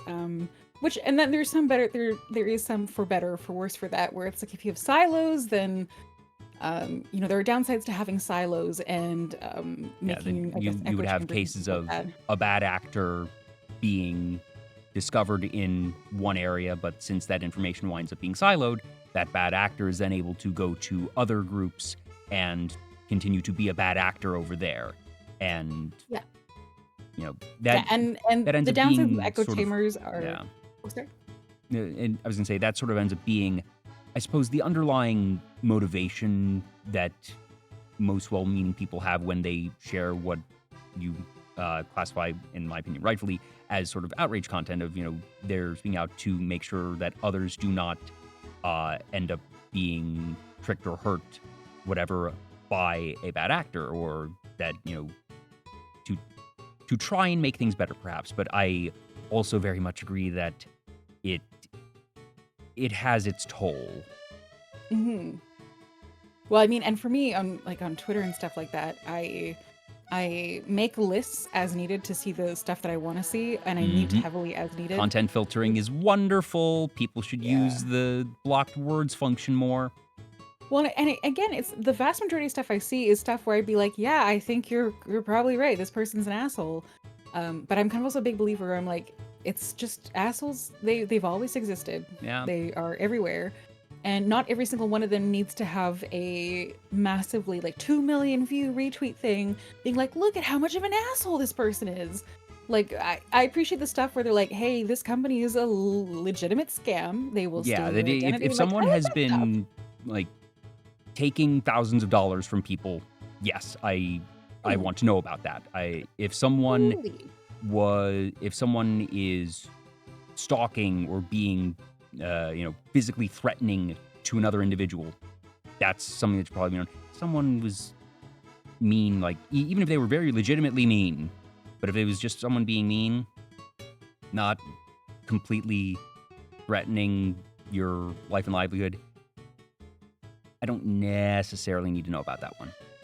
Yeah, and I'm kind of fine with if someone if someone percolates into my community and they're a jerk, then I will ban them. If they're not a jerk, then they'll probably stay. It's that simple. I don't need to see a full daily list of look at this person. This person's an asshole and here's why. It's just this is probably one of the most boomery things I'll say, but I'm kind of the yellow pages never used to have a list of look at all the community jerks there are. You just kind of have to deal with it yourself. Mm-hmm. If you encountered them. and that's fine. I feel like I have enough resilience to generally handle that kind of stuff. No, I could be wrong, of course. Maybe there's someone who's listening to be like, "Oh, you think you're tough? I'm gonna find the entire guild of assholes, and we're gonna surround you." But for now, I mean, Eh. I think it's a pretty normal skill to have, where it's like I can deal with someone who's kind of a jerk, and make them go away, or leave, or ban them, or something like that, and it's not that big of a deal. So It's very nice. I saw. Oh, Automod caught something that Emmy Gargena said? Okay, what's new? Yeah, I have Automod on the highest setting just as a safety precaution. Then, you know, as long as I see it's not something, but yeah. Oh no, I have people where I'm like, you know what? I'm gonna let Automod keep your message. You know, it'll just stay there. You'll survive. So that's what it means. Oh, it means whatever you think it means. I don't. I remember. I know who all of you are. I think at this point. Yeah. So that's Yeah, the joy of internet's having wonderful. been dead. Internet is terrible, but wonderful. I'm reading in the chat messages for the record. Some of the people who are like, "We have a guild," haha, are actually some of the nicest people I've met. So nice try. Now, outside of, I'm trying to, what's the proper term here? I guess literature in terms of extended written word. I know you also enjoy webtoons. Yeah. Yes. The tone in your voice. What do you want to know about webtoons? That's the question. Where do I start? Because there's a number of different angles I can go at this. So I'm going to start.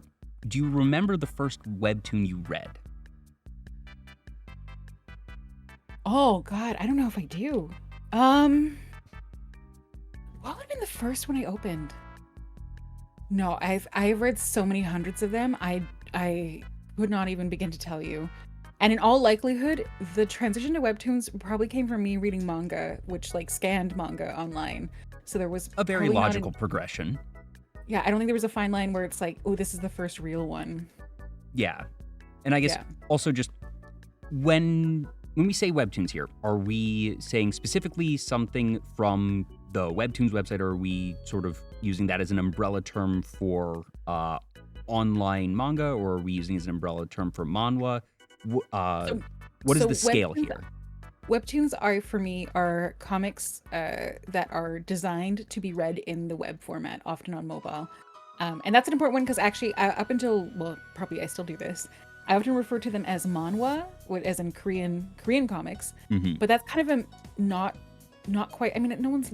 I'm not gonna get. I don't think I'm gonna get canceled for it. But like the cultural balance between Korea and Japan are such that it's kind of important to Koreans that their creations, their manhwa, are distinct from manga. And so there is printed published manhwa that looks similar to manga. They're two separate things. So calling stuff that's published specifically for the internet manhwa is kind of inaccurate categorization. But webtoons is the correct one. And Japan is starting to make webtoons specifically. That's not manga, but blah, blah, blah. It's a taxonomy thing, really. But yes, in this case, I'm not talking about the brand webtoon, but comics designed to be read on the mobile format.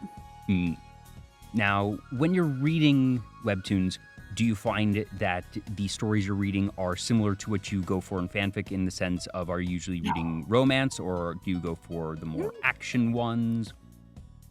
I have 3 separate categories that I read and that I flip between depending on my mood. And so the first category, unsurprisingly, is BL.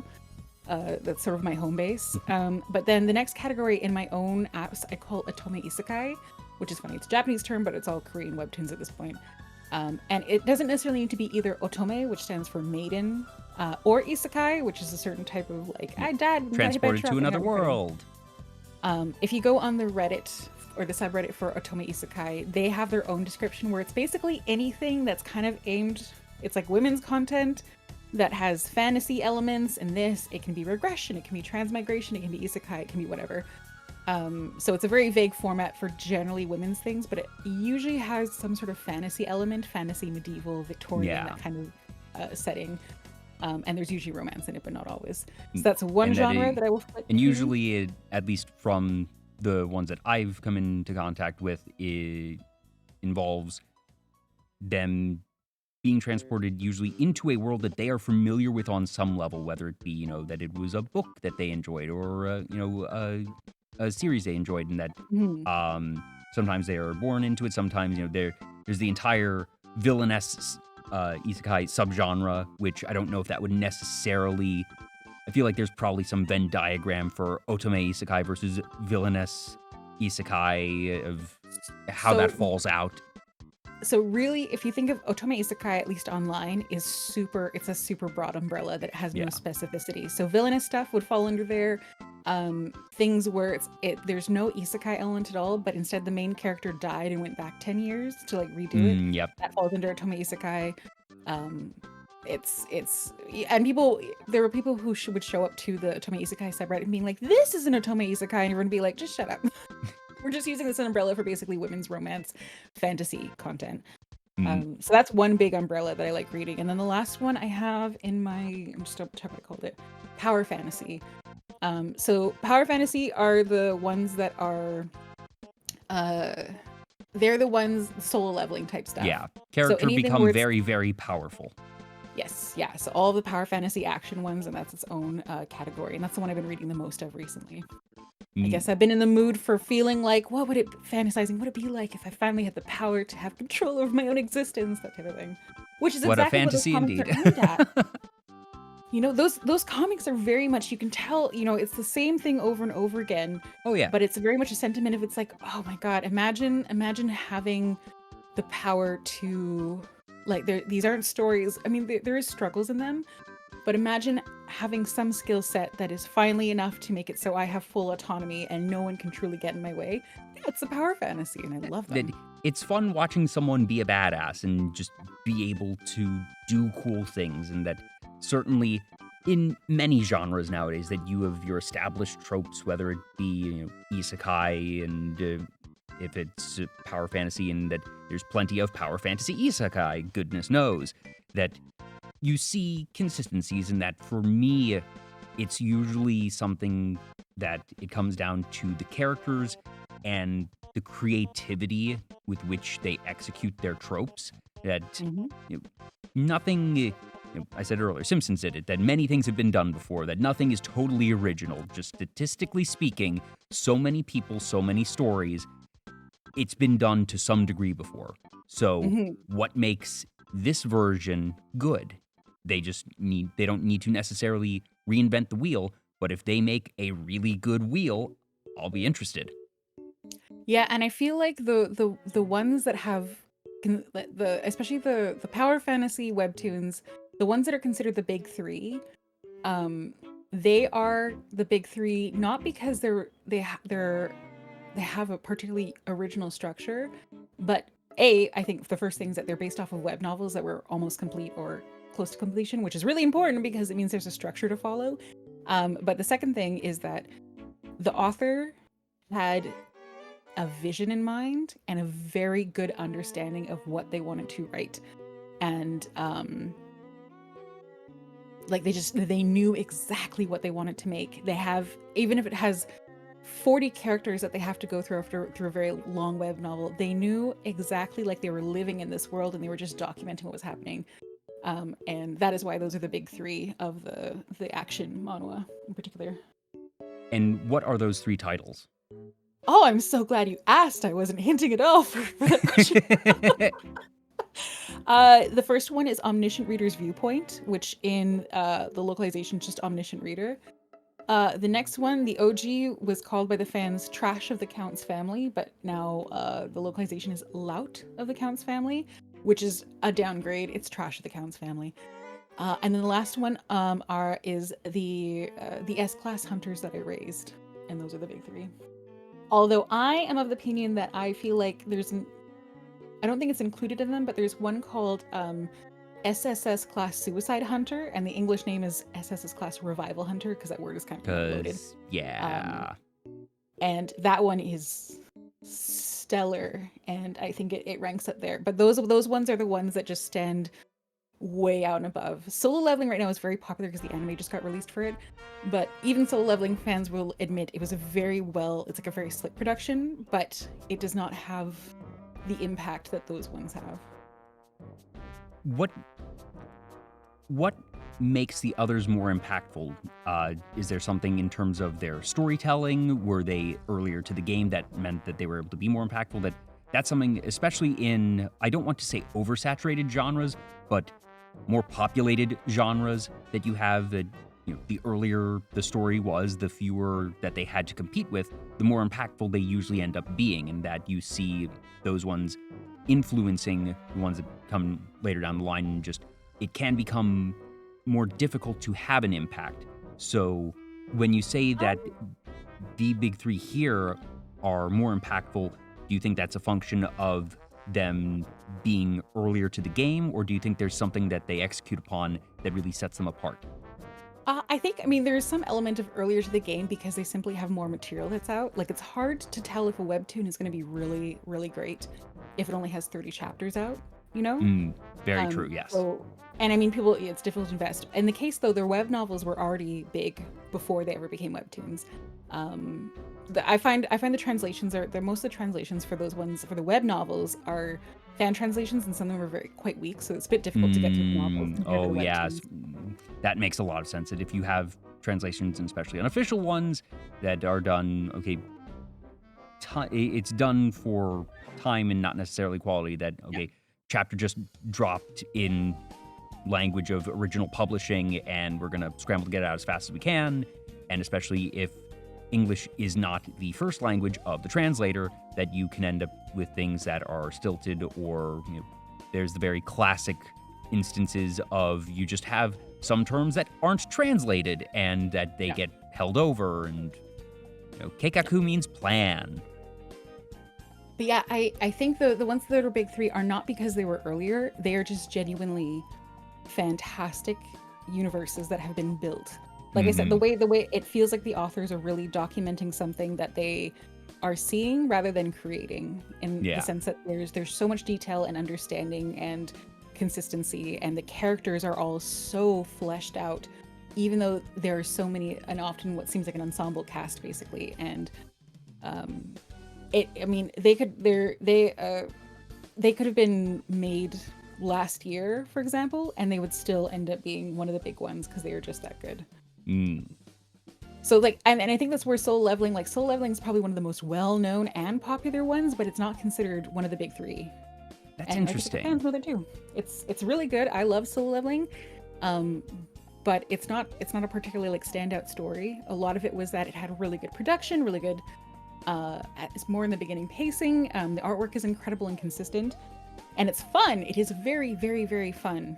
But those ones that I listed are not just fun, but they're also like, just the scope of them are so breathtaking at times, and the complexity of them are not. When I say complexity, I don't mean in a way where it's difficult to keep up with them, but when you realize where you start off versus where you end up, and you're reading a story about how like the first part of the story involves all of these sort of antagonistic Greek mythos gods, Zeus, Hera, all these ones, and you're really invested in the tension between these massive powers versus the character who's desperately trying to keep up just to keep themselves alive. And you end up at a different point where those same gods are quailing under this depiction of Cthulhu and these like outer elder gods that are so much more massive and devastating and blah, blah, blah. And you're like, all of this links together. How did any person come up with all of this and map this out so that this gigantic, obscene arc could happen in a way that's consumable, and not so just cool this spaghetti pile mess, Just the way that One Piece can exist. I have not watched past the first season or two of One Piece because I missed that boat literally and figuratively. But the fact that it is still so beloved, and that I see people posting about it, and obviously it is a great series. I don't think I'm ever going to spend all the time reading or watching all of it, but I understand that I'm missing out. But Oda has created something incredible, and that probably the longest one that I am still actively watching would be My Hero Academia. I know the manga is farther. I enjoy watching the anime just because For me, when I consume stories, the first time is going to always be the definitive one for me, and that uh, for me as a reader or viewer, the twists and reveals are that's a big motivation for me. That those Mhm. big moments, you only get that once. You're not going to have the same reaction for a twist, for a reveal the second time around. And that for me, having it in motion with sound, with music, means that those moments, those singular moments that I really care about, that are of the highest importance to me as the person, taking in this story, it's going to be more impactful with music in motion, in color. So I usually will cut myself off from a manga, and I'm actually really good at avoiding spoilers. I didn't know how Attack on Titan ended before they released final season, final chapter, part 2. It was great. I really enjoyed it. And that I have kept Mhm. myself out of My Hero Academia spoilers, and season 7 just started and I've been really enjoying it. And just that's one of those series that I said, it's all about how you execute your tropes. It's not necessarily innovating everything. My Hero Yeah. Academia does not do anything that is completely new. I think that it is one of the best out there. If you enjoy the superhero genre, My Hero Academia is one of the best out there in how it uses and executes its genre tropes. The fact that, like you said, it has a really wide cast. That obviously Deku's your main character, and you have Bakugo and Todoroki as your secondary, tertiary characters, but that they give a good amount of time to, I don't know, was it like 2, 3 dozen other characters? That's so much. Mhm. And that there's, I remember sitting in the theater when I watched Avengers Endgame for the first time, the portal scene. I was just sitting Yeah. in my chair saying, this shot right here is a decade in the making. Yep. This Yep. Yep. shot Yep. should not exist. By all rights, this should not exist. It should not be able to work.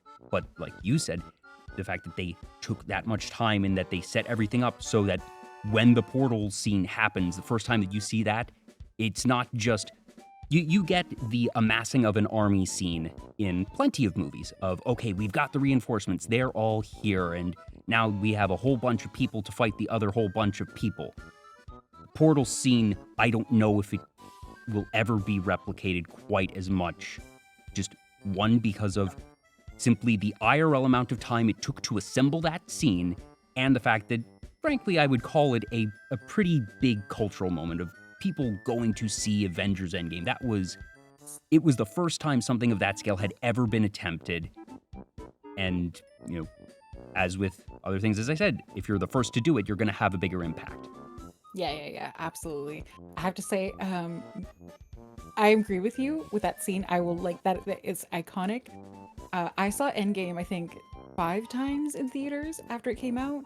Um, I remember I did some really tricky stuff to make sure I got tickets on the opening night for it. Yeah, I went to Uh, the midnight release for that as well. It was one I was like, yeah, yeah, I need yeah. to see this because I know it's going to be spoiled because the And internet will not be able to contain itself. it's true. Oh my God, Reddit was a nightmare around that time.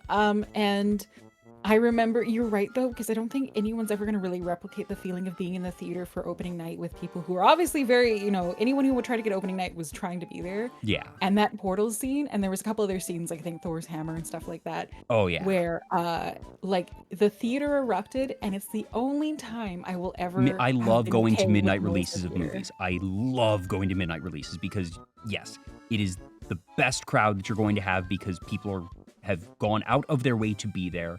And that usually, at least in the West, you don't get people cheering in theaters. I think it's kind of cringe if you get people Yeah. applauding after the film in the credits for any time other than the midnight release. If it's a midnight release, Yeah.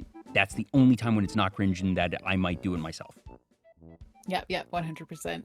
I also have Avengers Endgame has a weird uh like just a set of memories that happen with some friends as well, because each time I watched it, I brought a different person with me to watch. Oh, that's And great. and they love telling the story because despite the fact that I watched it multiple times, there's one scene in it in particular where the first time obviously, but even after that, I would sob like an absolute I was personally devastated by it. And so one of my friends just tells this story all the time. where she said, I just remember sitting there watching and I hear this over on the side. Like, just like, and I look over and Ronen's just sitting there, like face red like a tomato, like soaked, sobbing quietly in the chair beside me and being like, what the fuck is happening right And again, I love when a guest just tease me up for it. So what was the scene? Oh my God. It was, spoilers for anyone who hasn't seen the movie. I feel like we're at sort this of past point. the statute of limitations for spoilers on this one, but yes, Yeah, it's your yeah, spoiler but warning, to be fair, folks. it was Natasha's death. Like, just sitting there, and I and my friend was not wrong. I did say this after. She's like, "Why were you crying so hard?" I'm like, Natasha died all by herself with no other. Like, I was so personally upset over it. And so it was the #1 reason I was able to enjoy her movie that came out, unfortunately, after Endgame and stuff like that. I was so devastated by her death. I was so devastated. I'm like, she's the only one who had to die all by herself with no one there, and she get brought back, and she's like, you know, her crumpled body at the base of this cliff on this planet that no one else will ever visit. You know, she will forever just be there, dead alone, her soul gone. She doesn't have the same fate as anyone else except for obviously Gamora, but you know, we still got Gamora back anyway, so. Yeah. Boo! I love Natasha Romanoff as a character. I still have not seen WandaVision or Multiverse of Madness, but I know I should. Oh, me neither. I haven't seen it. Okay, that makes you feel a little bit better. I stopped watching after I watched the Black Widow movie, Shang-Chi? I don't know if I'm pronouncing that right. And then I haven't watched anything since then. So I don't know any of the TV I didn't see shows or either of anything. those. I saw Spider-Man No Way Home. I think that's the last I've seen. I'm trying to remember if I've seen anything since. Yeah, I never saw that. I And think that's it. admittedly, for better or for worse, a part of that is that I was one of the people who was very unhappy with Captain America's ending in Endgame. Extremely unhappy. And that kind of like, it kind of, let's not go so dramatically in saying broke my heart, but it kind of ended the era for me with this feeling of like grimy dissatisfaction. And the thing is though, it's like you can ignore it totally, and I'm a master of ignoring it because that's what fan fiction is ignoring the things you don't like and rewriting it. Exactly. But after that, I wasn't nearly as invested in the movies because it was just sort of felt like something died. And I mean, given the struggles that Disney and MCU are having, I don't think I'm the only person that kind of thought something died a bit with it.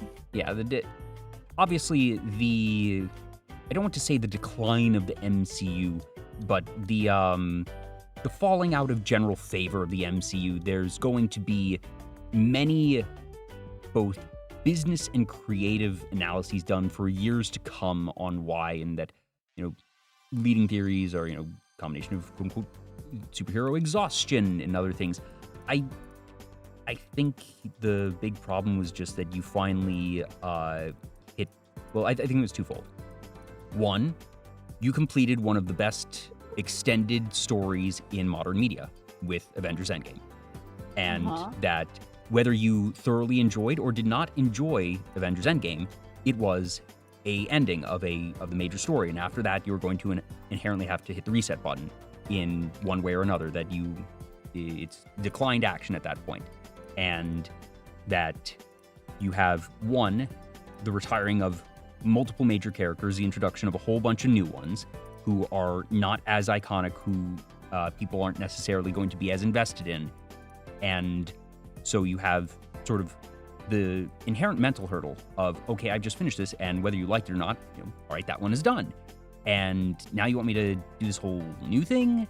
But then there's the addition of the Disney Plus shows, and that you sort of run into the issue that the comics have of there's a lot, they're expansive, and that a lot of people feel, oh, I missed one or two of these, there's no way I can catch up. Yeah. And whether or not that is actually the case, because I think that one thing that Marvel is very good about, you know, sometimes it is perhaps a little blatant of how they do their exposition, but they're smart enough to make it so you can tune into any movie, any show, and that you will be brought up to speed on the vitals very quickly. You do not, in fact, need to see all of the MCU canon to watch an MCU movie that is released today. They're going to make sure that anyone can watch it, but a lot of people are going to have a mental hurdle and assumption that they can't. And I think that there's no one reason for all of it, but I think that all of these different stacking reasons are just leading up to why you have this. And then you also have some very genuine swings and misses that, I have not seen Morbius or Madam Web, but those were very universally panned on just overall quality, and that there's certainly something to be said for outrage media of when bad reviews come out, that it sort of becomes a vicious cycle of the fact that there is a bad review in and of itself is news. So more people hear, oh, this is bad, so you shouldn't see it, so they don't see it. And that there's a lot of people who might have actually genuinely enjoyed these films, but heard that a couple people didn't care for them, and so they decided, well, I've got a lot of other things to do, and that we're certainly spoiled for choice in today's day and age. We live in a golden age of creativity and stories. You can't keep up with everything. It's just impossible. So it becomes very, very easy for people to say, okay, I'm just not going to watch that thing. And it might not be because I have a problem with it or that I have zero interest in ever watching it, but it's not going to be a priority for me in the film or in the theater. And, would I watch it if someone, if I was over at someone's house and they were like, hey, you want to watch this movie? I'd probably say sure, but not going to go out of my way to do it. And here we are. Yeah, so for me, what that means is, I think, what is it called? Thunderbolts? If Bucky Barnes has like actual character feature, I will watch that movie. Maybe make that effort, but that's about it. And I know they had the series, the TV series with him in it, but I because I was so disappointed by the end of Endgame, I remember I had a friend where I basically made them watch it for me, and I'm like, is it worth my time? And it was not worth my time. Oh. I'm like, thank you and for also that one was assassinating the character of Bucky Barnes. I appreciate it. And that one was in such close proximity to the movie anyways. Because that was one of the very first Disney Plus series. I think it was like the second. So it was WandaVision and then I'm blanking on what the name of the series was. Poof. Captain America and the Winter Soldier, I think. No. See, that's the other thing, that even we're losing track of the names of these things. There's just a lot.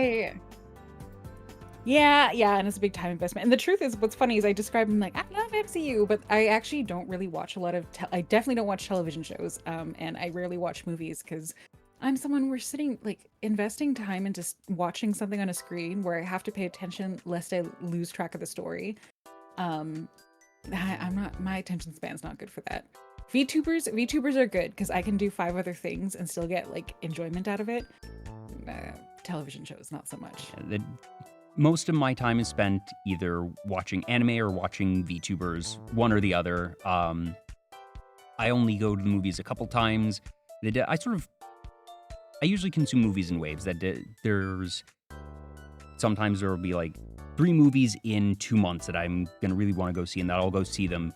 But that I'm not someone who's gonna go to the movies every single week or try and find a movie specifically. But I'll watch a lot of anime, and that part of it I think is, one, there's just so much variety in anime that you're able to see a lot of things. And don't get me wrong, there is a lot of repetitiveness in anime as well. But that I'm able to get a lot of different stories that if you know where to look, if you go past the isekais, there actually is a pretty broad diversity of anime being released every season. But sometimes you do have to look for it. See, I've kind of hit a weird point where for new content, I have a hard time investing into it because, and I think this is probably one of those signs of like mild burnout for a variety of reasons. But it's sort of like, I'm like, what if I watch a half hour of an episode and I realize I disliked it? The risk of spending half an hour doing something I don't like is too much to bear. And even in my community Discord, we have movie nights, and the entire list of movies for basically the next year and a half are all things that I've watched before. There's almost, I don't think there's any new movies in there. Cause I'm like, it's worse with movie theaters because it's like, what if I sit down in there and partway through, I'm like, I would rather be playing a puzzle game on my phone right now. And then I realize I really can't. like it's not really acceptable, especially if you're with someone, to leave the theater. Definitely not acceptable at your phone. I'm like, like a massive big red X, not worth it. Too much risk. But even lesser degree with like new shows and stuff like that, where someone's like, you would really love Free Rent. I think that's what people say. I'm like, yeah, but what if I don't? And then 25 minutes later, I'm like, half the time I spent being like, I want to work on my Trello board, you know? But that's the benefit of another benefit of anime, that your maximum quote unquote time, even potentially wasted, is less than a half hour versus a 2-hour movie. And also, usually if you're just gonna be, watching on your computer or something, that if you don't like it, you can stop before that, and it's much more easy and acceptable to close a browser window than to walk out of a theater. It's true. But it's funny. This is how thin my resilience is for new content, where I'm like, even 22 minutes, I'm like, it's too much. Well, for what it's worth, I'm going to add those voices for you, and it's really good. It's really good. And the thing is, that the thing that I kind of worry about with Free Run is what you get in the first episode. You are going to cry. First episode of Free Run, no question in my mind. And that the next couple of episodes are somewhat iterative because they're establishing some characters and some of the world. Mm-hmm. And then it's not one of these things of, oh, you need to get through the first season and a half before you get to the meat of it. You need to get to about episodes 1 through 3 are very, very, very good. Mm-hmm. But they are world building episodes. Good world building, but world building. And then you get into a more cohesive story, basically episodes 4 and beyond. And I think that the 3 episodes world building are very well spent and very well executed. But I know that there are a couple people who saw episodes 1, 2, and 3, thought that was going to be the whole series, and then were disappointed when it started taking I don't want to call it a completely different path. I think it's very logical of how they did it, because I think if they kept doing the first 3 episodes ad nauseum, it would have gotten boring and stale. Mm-hmm. But I sort of say that as expectations, that when I make recommendations, I always try to avoid major spoilers as much as possible. But I think that going in with good expectations is key to enjoying media. Because if you go in expecting a romance story and you actually get a horror apocalypse story, you're probably not going to enjoy yourself. But if you walked in expecting a horror apocalypse story, you'll probably have a great time. And that's something that sometimes series end up shooting themselves in the foot, that they advertise one thing because they want to get the twist, but then people are expecting one thing and don't get it. But I do think you'd like Free Run. Free Run's very good. You are definitely one of the masses. The odds of me watching it are very low. All right, chat, there's your assignment. Figure out a way. I watch something new. I can't even. But also, you said that you have the next year and a half of movies scheduled on your Discord? Yes. That's so far in advance. Well, I don't have an exact timeline, but I published a list of all of the double and triple feature movies for movie nights. And it's, even if I did one every week, I think it's almost 8 months worth or something like that. But I don't do movie nights that fast. But they're basically all, most of them, I think all of them are movies I've watched that I really enjoy. And I just pair movies up based on if I feel like they vibe together in my brain, then that's what we're watching together. Are you someone who enjoys rewatching films a lot? Or yes. Yeah. Yeah. Mm-hmm. 10,000%. It is, there are a couple people in my life who are able to lure me into watching new things, and they have really good, reliable taste for what I watch. And if you're able to find a friend who knows your taste, that's something special. Yeah, I have one in particular, and she's 95% of it. And the other 5% of the time that she makes me watch something, it is because she is one of the most emotionally guarded people I've ever met. And the exact quote from the very first time this happened, and when we were living together, was I arrived home from work and we were living together as roommates, and she pulled up a movie, and I looked at her and I'm like, this kind of looks like it has sad old people, which is I'm very sad old people will make me cry harder than almost anything out there, more than dying dogs type of thing. And this friend in particular looked over at me and very famously, and when I say famously, it's because everyone who knows her has heard me repeat the story, said, "I've had a very bad day at work, and someone needs to cry, and it's not going to be me." And then she made a play. So that is the other 5% of the time that she makes me watch something. Oh my gosh. And in truth, yeah, no, I sobbed like a baby, and her face was stone cold flat the entire time. It was perfect. That's a special kind of evil. Holy cow. No, and I don't say it's evil. She was very honest about her intentions. That's true. She said exactly what her plan was. She told you in advance. She gave you your warning. She set your expectations. And it's just, I mean, how do you say no to someone who pins you down with a stare like that? Like, and you say that, you're like, the okay. Phrase, I had a bad day at work. It's like, okay. Someone needs to cry, and it's not going to be me. It's not gonna be me. And then, like a reverse of The Exorcist, her head just swiveled slowly and looked back at the screen. Like, what a powerful statement. Yeah. Nope. Someone's gonna cry, and it's not gonna be me. 10 years later, still one of the most impactful things that have ever been said to me. So yeah, that person is probably the source of about 2/3 of the movies on that list. Give me a pairing. Give me the wine and cheese pairing. What are 2 movies that are technically unrelated, but that you think complement each other? And it can absolutely be something from that list on your Discord. So 2 movies that we watched together was the Scarlett Johansson version of Ghost in the Shell, along with Tron Legacy. And that's because both of them have that very, like, neon, futuristic aesthetic. Yeah. 3 that have been paired together. I haven't, so I saw the newer iteration of Tron. I never saw the Scarlett Johansson Ghost in the Shell. How was it? And I will actually admit, I've not seen the original Ghost in the Shell. I love the movie. If you think of it as like bad fan fiction story-wise for the OG, then I feel like it's tolerable. If you're someone who loves the original Ghost in the Shell story, the themes, how impactful it was, because it was masterfully done, right? This movie, not masterfully done. The story is very like, it's kind of it's like they tried to compromise where they're like, we want to make it palatable to people who've never seen it before, but we also want to have the fans. Compressing into 2.5 hours.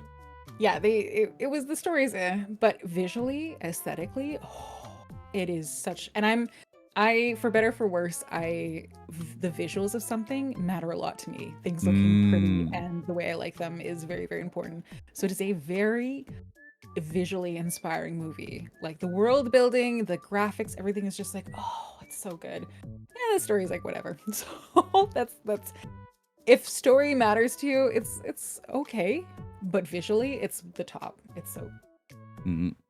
Oh, Jules in chat point out another one. We had the Latex Ladies Night, and that was, I don't even know if it's on this list. It was Underworld, the 2000s. I think it was 2000s. Kate Beckinsale vampire werewolf movie. Ultraviolet, which had, what's her name? The same lady who was in. Oh my god, why am I blanking on it? It had Aeon Flux, which had Charlize Theron in it, which was like a superhero movie before superhero movies were big. So Aeon Flux, Ultraviolet, and Underworld. And we called it the Latex Ladies because they all had that kind of like latexy, pseudo-futuristic superhero type of vibe. Yeah, I'm looking them up because I haven't seen any of those, but I see where the theme came from. They're bad. These are not like Ultraviolet, and like Aeon Flux was bad. Ultraviolet was terrible. But it was really like visually fun, kind of terrible. Would not recommend watching them though. There are some that that need to be watched with others, and I think terrible movies are that type that I'm not going to watch a terrible movie on my own. But if it's me and a bunch of friends, absolutely. Yeah, and I have a bit of a sadistic streak, so watching in my Discord community as people were just wailing in chat and withering away, like their souls were leaving their body at how yeah, exactly. Well, that's why you watch it with friends, because the friends are half the entertainment, because the movie's certainly not going to do it. Yeah, and so many of my streams are people like clapping from the eaves as I suffer, and so movie nights are kind of like my chance to reverse the status quo. Ah, there you go. Someone's going to cringe, and it's not going to be me. Yeah. 2 movies I paired together are Ex Machina and Arrival. So both have these kind of ethereal, slow-paced, not super futuristic sci-fi kind of vibes and beautiful films. Another combination is Interstellar and The Martian, which completely Hmm. unrelated, but I have to watch them together. I can't watch one without the other. And three that are put together are The Princess Bride, Monty Python, The Holy Grail, and Airplane, as sort of Ah, these like yes. Iconic. 80s, 90s comedies. Yeah. Yeah. Yep. Hmm. So Now those I'm are some trying to think examples. of like, are there any examples of ones that I would recommend to people? Because I'm trying to think of ones that don't have the same director. Because if it's the same director, I feel like it's too obvious. I would put like, what are two that I really enjoy? Because unsurprisingly, I like movies with a lot of talking. I like, talk show host likes talking, like someone with smart dialogue, good dialogue. Ooh.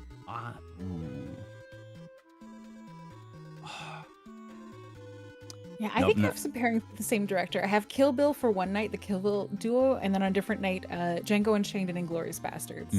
Well, that's fun. So one of the films I was trying to think of a good pair for was Inglourious Bastards because I adore that film. It is such a, like, it's good talking, good action. It's funny when it needs to be. It's terrifying when it needs to be. Really, really like that one. I think Django Unchained goes really well with it. It's Yeah. they were both what's his face? What's the guy who likes the feet? Christoph The Waltz. director? Oh, well, No, not him, the sorry. director. The director is Quentin Tarantino. Yeah, that guy. I think of him first by the feet thing that he's got going on rather than his name. But Django Unchained was the last movie that was edited by his lifelong editing partner before she passed away. And Inglourious Basterds was obviously before this. So they both have that really like tight editing. And of course they're very like they're set very in distinct historical periods and kind of like this surrealistic take on them. I think they pair together very well. And they both have Christoph Waltz in a supporting actor role that he won an Oscar for both times, actually. Yeah. And, So even though it's the same director, and I think everyone they're that has ever really hired good Christoph together. Waltz since then, with the exception of Alita Battle Angel, has tried to get him to replicate Hans Landa, except for the one time in Alita where they tried to get him. Well, I don't know if he was the one from Django, but I feel like 90% of the roles that Waltz gets is them trying to emulate Hans Landa. They're trying to get the terrifying, smart, suave villain, and no one has given him as good a role to work with as Tarantino. Yeah, I don't know if I've ever seen Christoph Waltz in anything else, but that doesn't surprise me because I watch very few movies in general. So I really like. I have the list of things that I've watched, but I feel like the number one thing that I say constantly on stream is I don't know that reference. I don't know what you're talking about. I don't know what that is. Constantly. Unless it's MCU, in 90% which time. case I understood that reference. Even then, though, there's sometimes they'll pull up stuff where they'll pull it out. I'm like, what was that? And they're like, it's from the shows. And I'm like, frick! I stopped watching it after Endgame. Young people. They need to Young make. people, they get me. I wonder if it'd be possible to do a compilation film for like MCU post Endgame. My guess is not. There's probably some YouTube essays that have done it though. Yeah, I was about to say I think that happens, but no, my one of my friends is watching a fully combined chronological thing of all the MCU movies, but leading up to Endgame, not after. Yeah. Well, I know that you have your own big lore stream in a little bit, and I do want to give you some time to prep for that. So I have just, I need it. So bad. I have just two last questions that I ask all my guests, and the first is, do you have any goals for the rest of the year? And tonight's lore stream cannot count as an answer. I'm sorry. Yeah, I do. Oh God, of course I have goals. One of the goals is I'm really bad at celebrating, and so at some point I'm going to hit my affiliate anniversary, and I have some plans for that. Some bigger, actual things that require planning, and I would love to pull them off, but I'm also afraid of disappointing people, so I won't say too many details about that. I would like to do another karaoke because I'm terrified of singing, but I practice so much, and so it would be nice to be able to do that. And then there's some other ones, but I can't say too much because it will give away some cool Well, stuff. you'll just have to stay tuned. You'll have to be sure to follow Ronenn on Twitch and Twitter and other places to keep up with her. And the last question... do the thing. I say Yeah. awkward marketer. Like, comment, subscribe for everybody who's watching on YouTube right now. Yeah. Assuming that I actually upload to YouTube because I'm so far behind on that because I've been letting it slide Oh, because I've been really busy with a lot of other things. But I have the files. I swear I awesome. always download the video files. I have them. Let's add that to the thing. I have been working on uploading my VODs to YouTube. They're all private right now because I'm working on thumbnails for them, but the backlog is massive. Oh, you're already The fancy with empathy me. I I don't have do for you. I don't do thumbnails. The empathy I have for you right now, like if I could grab you by the shoulders and stare you in the eyes and be like, it's gonna be okay. Like that's me projecting how I feel onto you. The benefit is that the auto-generated thumbnails of the show are basically everything that someone needs to see about the show. That it's you know, the guest on screen and me on screen, and there we go. Yay! I don't need the the classic pog face or I forget what the term is. Yeah. But just Yeah. No, I know what you're talking about. YouTube thumbnail. For me, the auto-generated thumbnails are not usable most of the time. Otherwise, they look all the same for me, and so just for some reason, I've got in my mind. What is it? Scope creep? Yeah. Scope creep. Yeah. Thumbnail. It certainly helps that my streams are effectively static. That the only thing of some variety is the chat, but at that point when it's already the thumbnail, that doesn't matter. And as long as the pose for myself and the guest aren't terrible, that there's been like 1 or 2 times where all 3 of the pre-generated thumbnails has like us both blinking or the eyes half closed and it just looks really weird or something, in which case I will just take a screenshot of us in a relatively good pose and just use that, but I've never actually made a custom thumbnail. You should have let me know that, and close to the beginning of the stream, we could have just sat there with our eyes closed silently for about 5 minutes and see if we could have grabbed the worst thumbnail.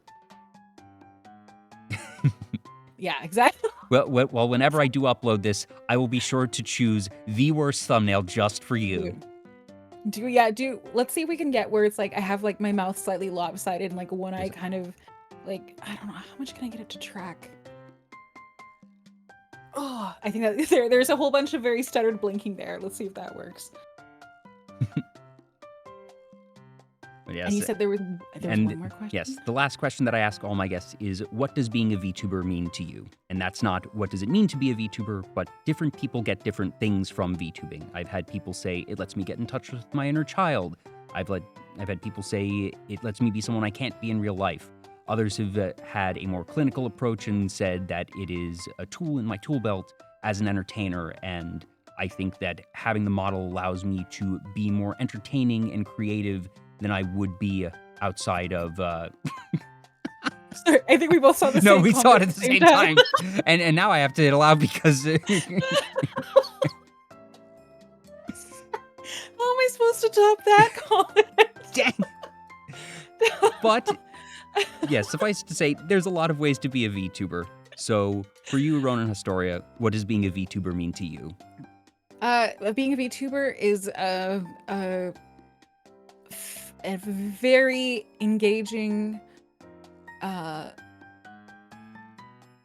N=1 personal experiment post-metaphorical death. Because like the death I talk about, like VTuber lore, it exists for a metaphorical reason. For me and how I've interacted with things, and the entire thing is one massive experiment for me where I don't know so much about myself as it relates to something creative like streaming and interacting with people, and such an active hobby versus a passive one like reading or this or that. And the results have been constantly fascinating of, I don't know what's going to happen if I do XYZ, let's find out. And the answer for almost Science. Every single iteration has been, what just happened? I didn't expect that. And I get the feeling that's going to happen in about 30, 45 minutes or something. Yep. You're not wrong. You're not wrong. Oh God. Yep. So yeah, it's been a massive experiment on myself, essentially. I'd say. Well, I think that experiment has been pretty darn successful so far. I'm glad you think so. We will see. One of the reasons why, for anyone who's in the just realized this on YouTube. Good job, Rakva. That I'm taking a little bit of extra time is that I have a family member moving in the background. quietly where I was like, my door is going to close for a bit. Oh. You can't come in and say my name. But they are moving into my home as we speak. And so that's part of the reason we like run out and be like, hey, hi, nice to see you. We haven't seen each other in like a couple years, like blah, blah, blah, and then run back in here and do the actual thing. So lots of experiments happening simultaneously, Laura. I'm like, can I do this? Let's add in a new variable, a new experimental variable into streaming and see what happens. So. Well, this has been so much fun. I know that left to our own devices, we could probably go for several more hours, but I'm very much looking forward to your lore stream, and that I just cannot thank you enough for taking time out of your busy schedule to be here and talk with me. Thank you so much. No, as you saw from my tweet, when this whole thing popped up, the main thing I had to do was sit here and be like, be normal about this. Don't be weird about it, because I was very excited and honored. Thank you. I'm flattered. I am just a little guy. Can't even say that I've been a little microphone the whole time. That's a more recent development. But that I'm Probably just a little guy. Yeah. But Vtuber Talk does not exist without the guests. Literally, like I said, I painted myself into a corner deliberately, and that it is only because I've been so fortunate to have now 149 people, sometimes in duos, take time to be on the show, that the show exists. So thank you so much. And the last actual question is, who would you like us to raid? Oh, let's see. While she looks for someone, I know I missed a couple of other follows. Stafair, thank you for the follow. Missed that one a little bit.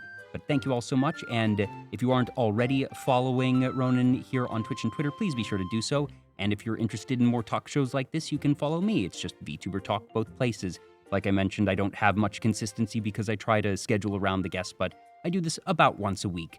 So hopefully you all enjoyed, whether you were just getting here now or if you were here from the time that I know one of you was here before we went live when I was doing just a quick chat box test, and that you were here for that. So thank you very much. And thank you to official Duolingo _ for the follow. And it looks like we will be rating. So this person, I'm not sure how to pronounce this. Sorer. So I feel like I would not be surprised if at some point she will be on your show. She is this VTuber who is just a shocking powerhouse that I think is genuinely underrated. So if you go and take a peek at there, she has this her model has this kind of almost like a little bit of a watercolor kind of, like there's something, the art style is a little like unexpected for a VTuber model. And it turns out, I was very fascinated by this. She did her own model, which was like, oh, frick, people who do their own models is pretty something. And then as we were talking about her, someone's like, hey, I really like your album on Bandcamp. And I was like, she's an album out? And so she does so many things and somehow maintains this very calm air of someone who isn't massively like people who are that productive tend to have kind of an air of like high efficiency productivity. And she doesn't, but she still does the things. So she's just an incredible VTuber. And I think we should rate her. I think you'll be really just very like big thumbs up. Ooh, now I'm excited. Yeah. No, she's wonderful. Well, again, Ronenn, thank you so much. And for folks in chat, be sure to let Sora know that Ronenn sent us. I don't have any of my own emotes or particular raid message, so spam some fun emotes and definitely have a good time with Sora. And Ronenn, have a great stream of your own in a little bit. So thank you take very care. Much. Thank you. Again, thank you all so much for tuning in. This has been Vtuber Talk episode 149, the big 150 coming up. So thank you all. Have a great rest of your day, and I will see you all next time. Bye. Bye.